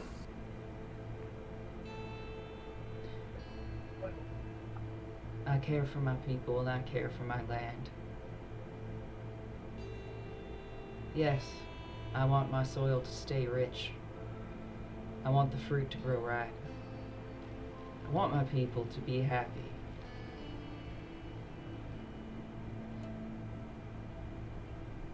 And if all you wish is to leave this place with nothing in your hands but memories, then perhaps you may. But know, if you tell others of the treasures you found here, they'll come and they'll take it,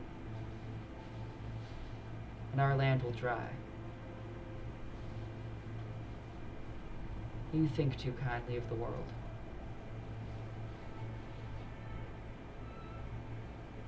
Maybe you're right. Maybe you're not.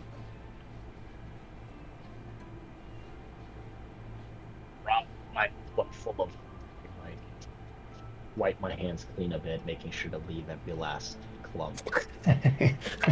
He got a little micro brush under his fingers. Yeah, and I'm cleaning my nails, dusting, wiping off my boots. Maybe all these walls that you resurrected.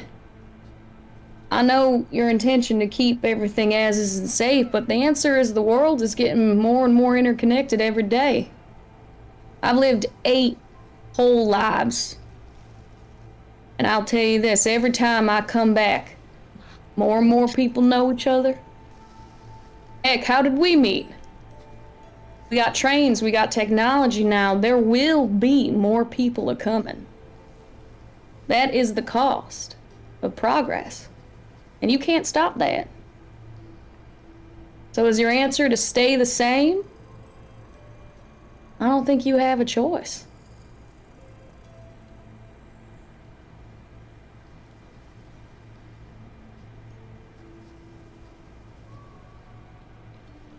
So you say. All there is to watch that train line grow over our town and through our woods.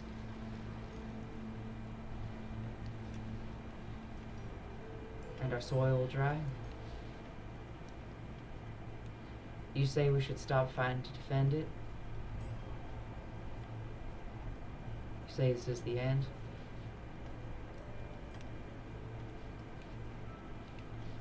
I'm saying you keep a garden closed. There's going to be plenty of people scratching at the outside. And rightly so. You keep a garden closed, there's plenty of people inside that suddenly feel like it's a zoo enclosure. And they start scratching at the inside, and rightly so. I just don't think you have a perfect system. No system's perfect. What do you suggest then?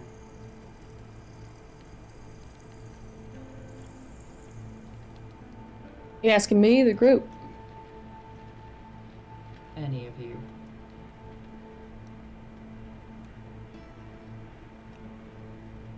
Well, I'm not really one for government building.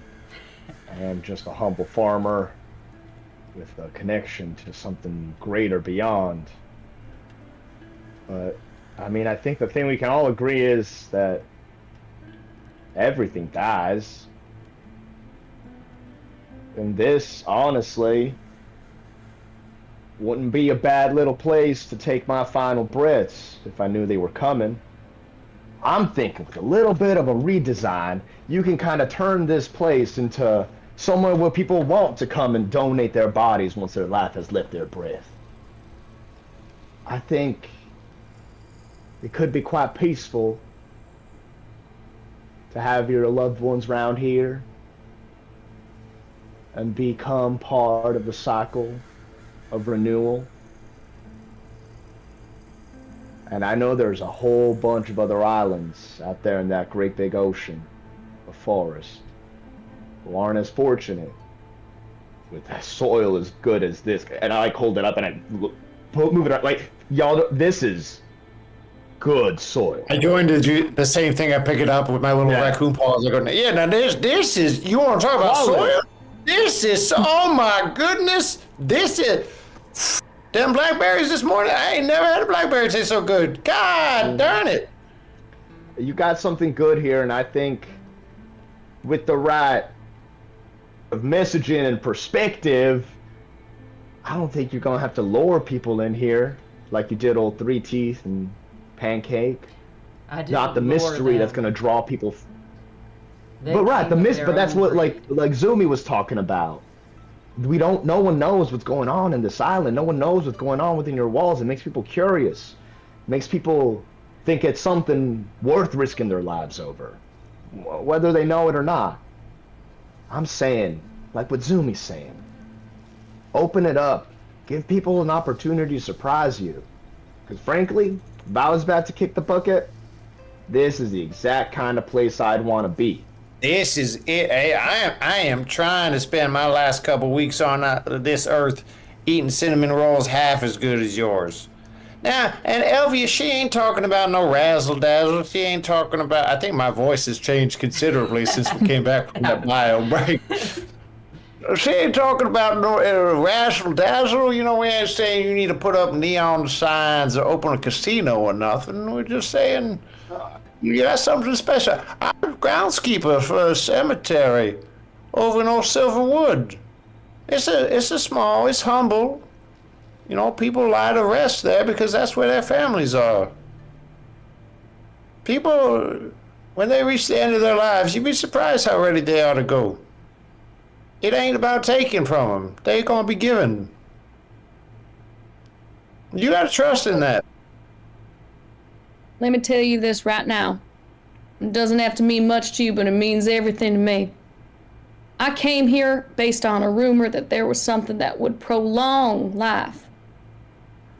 I thought it was some, I don't know, dang nab golden acorn, something. But it wasn't a legend. You do prolong life. Because you use the resources and the soil and the food, and we've seen that community. We've seen what lives and goodness comes from it. Now, I don't say that I want to die particularly soon, but I'm beginning to accept that I guess I gotta. I would be honored when that time has come. give my body over to you, and I got a big body. I like to think I could help out some folks. I like to think that they benefit from what grows from my death. But guess what? I wouldn't know none of that, and I wouldn't be able to offer that unless without that truth. Your walls are causing more death than life, I think. Tom? I would love to turn into mushrooms after I've gone. Oh. Yeah, you get it, Tom. You get it. The figure turns around, and you all find yourself facing a like a skeletal figure, literally a skeletal figure. Brown. The bones are not bleached; they're like brown and gray, with these same mushrooms growing up between the rib cages, behind the eyes, hidden only partially by the cloak. And of course, you cannot read an expression on the skeletal face. But let's do this one more time. I'm going to have you all roll persuasion. I'm going to have you all roll with advantage, because you said some perfect things in there. Who has the worst persuasion? I got it. What did you say, Diego? Nat 20. Yeah. I think let me just my final, because I really send this one home. I'm gonna cast guidance. Who wants it? I have a +2 to my persuasion. What do you have, Tom? Take an extra D4 to that. Great. And then I'm just gonna bardic inspiration you, Milo. Okay, So that's a hell yeah. D8. So Tom lets out a quick mushroom song before the acolyte makes the decision. Eat your mushrooms, they're good for you. Yummy, tasty, red, green, and blue. thank you so much sweet. for the guidance. Sorry, thank you so much for the guidance. It was lovely. It gave me an additional +3, meaning I rolled a 15, all said and done. 21 for Milo. I rolled an 18 on the die +9, so 27? Whoa. Oh my god, Tom. I mean, you are very charming, Tom. Perfect. Thank you. Yeah, the dice. Nat 20 +3 for me.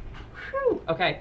The dice tell the story, and in this case, they certainly follow. The acolyte bends their head slightly, as if in deference almost to you. I fear you're right. More and more will come until we cannot hold them off any longer. And we can only hope their understanding will be like yours. If you're the ones to tell them, if you're the ones to teach them. And it holds up a skeletal hand in a weight motion and walks off. And as it walks, you can just barely see these skeleton feet beneath the cloak, revealing its true form as it steps away and crouches down beside a mushroom that looks just like any other mushroom amongst all of the many that you've found, and scoops up some of the soil beside it. It makes a bag, essentially, out of its own cloak. It tears off, piles the soil in, ties it off, and then walks back to all of you and holds this bag of dirt that's like gold out to you all. Will you show this to them? Those outside? Will you explain? Sadly, this is good dirt. That's good. That is It's good dirt. That is, you got good soil there. Best Top I've ever. 10 soil. Top 5 soil. Top 1 soil.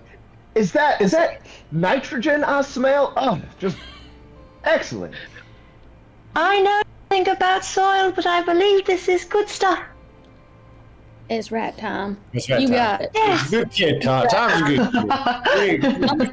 Baby born, by the way, so this is just adorable. Oh, I've just been in there the whole time. Why would you Yeah, leave? scratch my It hands off the bag to whoever reached out for it. It sounds like Elvira, perhaps. Hands it off. Oh to no, Elvira. it's not here.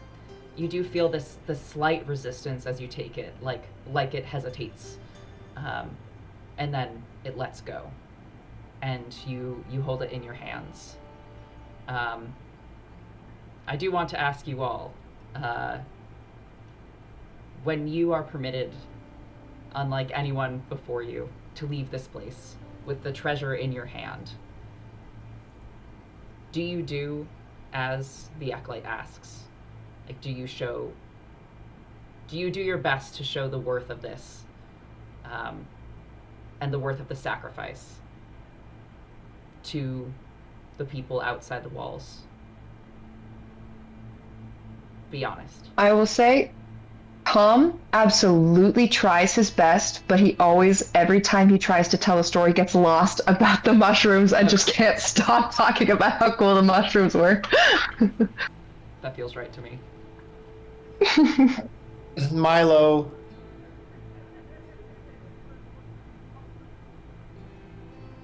does this. Okay. He has no great allegiance to this generous benefactor. He took this job to return a sense of dignity to the cemetery that he oversees in his small wood. He takes just the smallest pinch from this bag, and as he returns home, distributes it amongst the soil.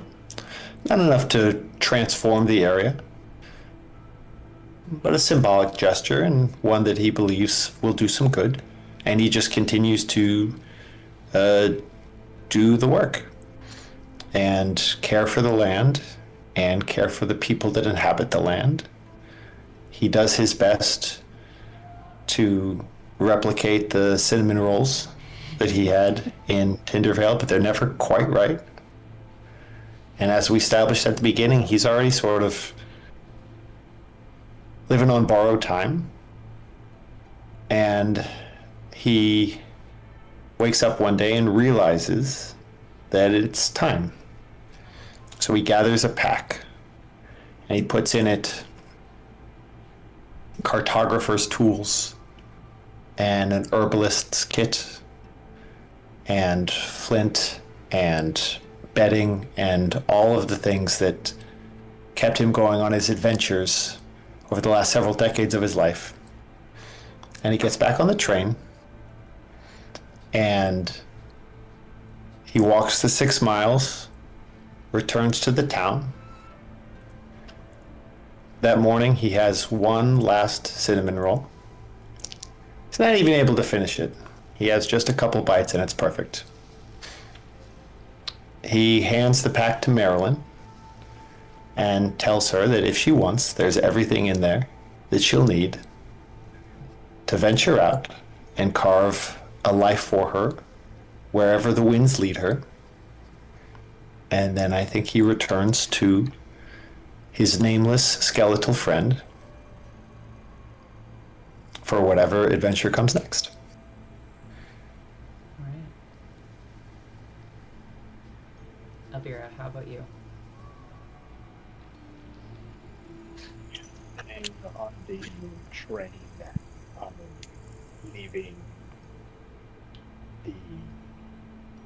leaving the island, the sack full of dirt, her allotment of it in her lap, and she hears the voice of the Deep One speaking like the tide rushing in her ear, and the voice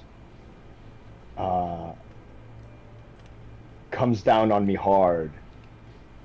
It must be stolen from the island to use for the ritual. If you will not steal it here, then it shall be the next one. Remember the bargain you made. And Elvia looks out the window and blinks one set of eyelids and then another as her hands begin to web and grow talons, her patron's punishment for not advancing her goals. But she spreads the word of the dirt, because after all, it's good dirt. It's good dirt. Good dirt. Zumi 9 Lives,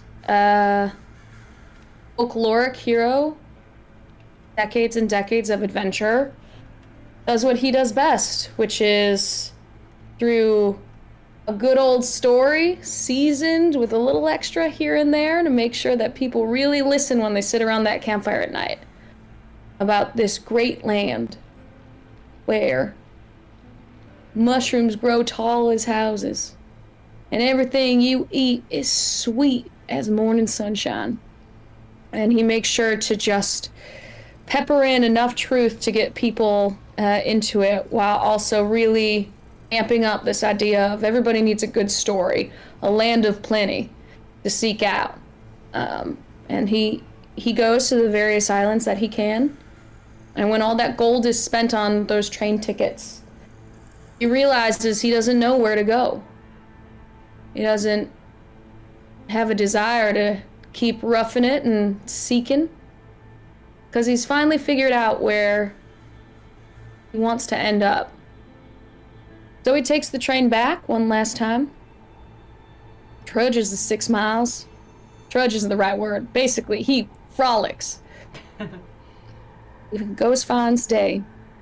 And he says, Day, I don't know how long I have left, but I can't imagine no greater place than this to see it out.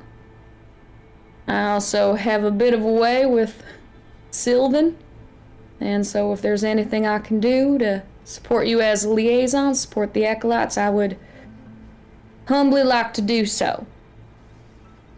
I'm here to enjoy the peace and the prosperity of this place. And then he kind of pats at the great axe that is still strapped to his back, and he goes, and should anyone here who doesn't appreciate all those tales we told, I think you could use a new guard from time to time, and I would be pleased as punch to do so. And Day smiles, gives you a little salute. So you all find, as you're heading back with these, visions of your future, what's to come, what your plan is, to stay faithful to this acolyte back at this small island of Tinderdale. You do find at the end, though technically you have succeeded and you present this treasure to this wealthy, sort of noble-like benefactor, they scoff at the soil in your hands. So indeed, your patron is disappointed. Your pockets remain empty as you're turned away with a small reward for making it in and out, but nothing like the riches that you dreamed of and promised. But that's okay, because each of you has this dirt with you. Tom, mushrooms spring from your garden, as delicious as the ones back at Tinderdale. Elvia, if you wish to continue a farming life at any point, your land is rich. Milo, of course, you are welcomed back with open arms. Zumi, I think the word you used was frolic. You frolic the 6 miles one day down that path again, even though now, as the island grows and opens, carriages are also available from the now expanded to 4 platforms train station. Some people take the slow way, and you do too. And each of you are able to settle here. And nothing is like it was when you arrived. As soon as the doors to this place open, as soon as the defense of this treasure fades away, the buildings begin to grow taller. The station grows more and more busy. smoke pours from the trains as they come to and fro. Some of the land begins to fade, paved over. The fungal body that lives beneath the earth, that's sprung up here and there in little mushrooms, seemingly small, cannot spread its filaments across the entirety of the earth, as it moves with speed that the simple fungi can't understand. But here and there, back at your old homes, back in people's backyards, a creature will die and fall into the dirt, just like you. And the dirt churns and grinds and destroys, and saplings grow, and apples ripen, rich and red and sweet. And that is where we'll end our adventure for tonight. Thank you so much. That was great! That was so much fun! I was so What a good excited when you all introduced your characters, and I was like, oh, they are perfectly made for for helping out this island.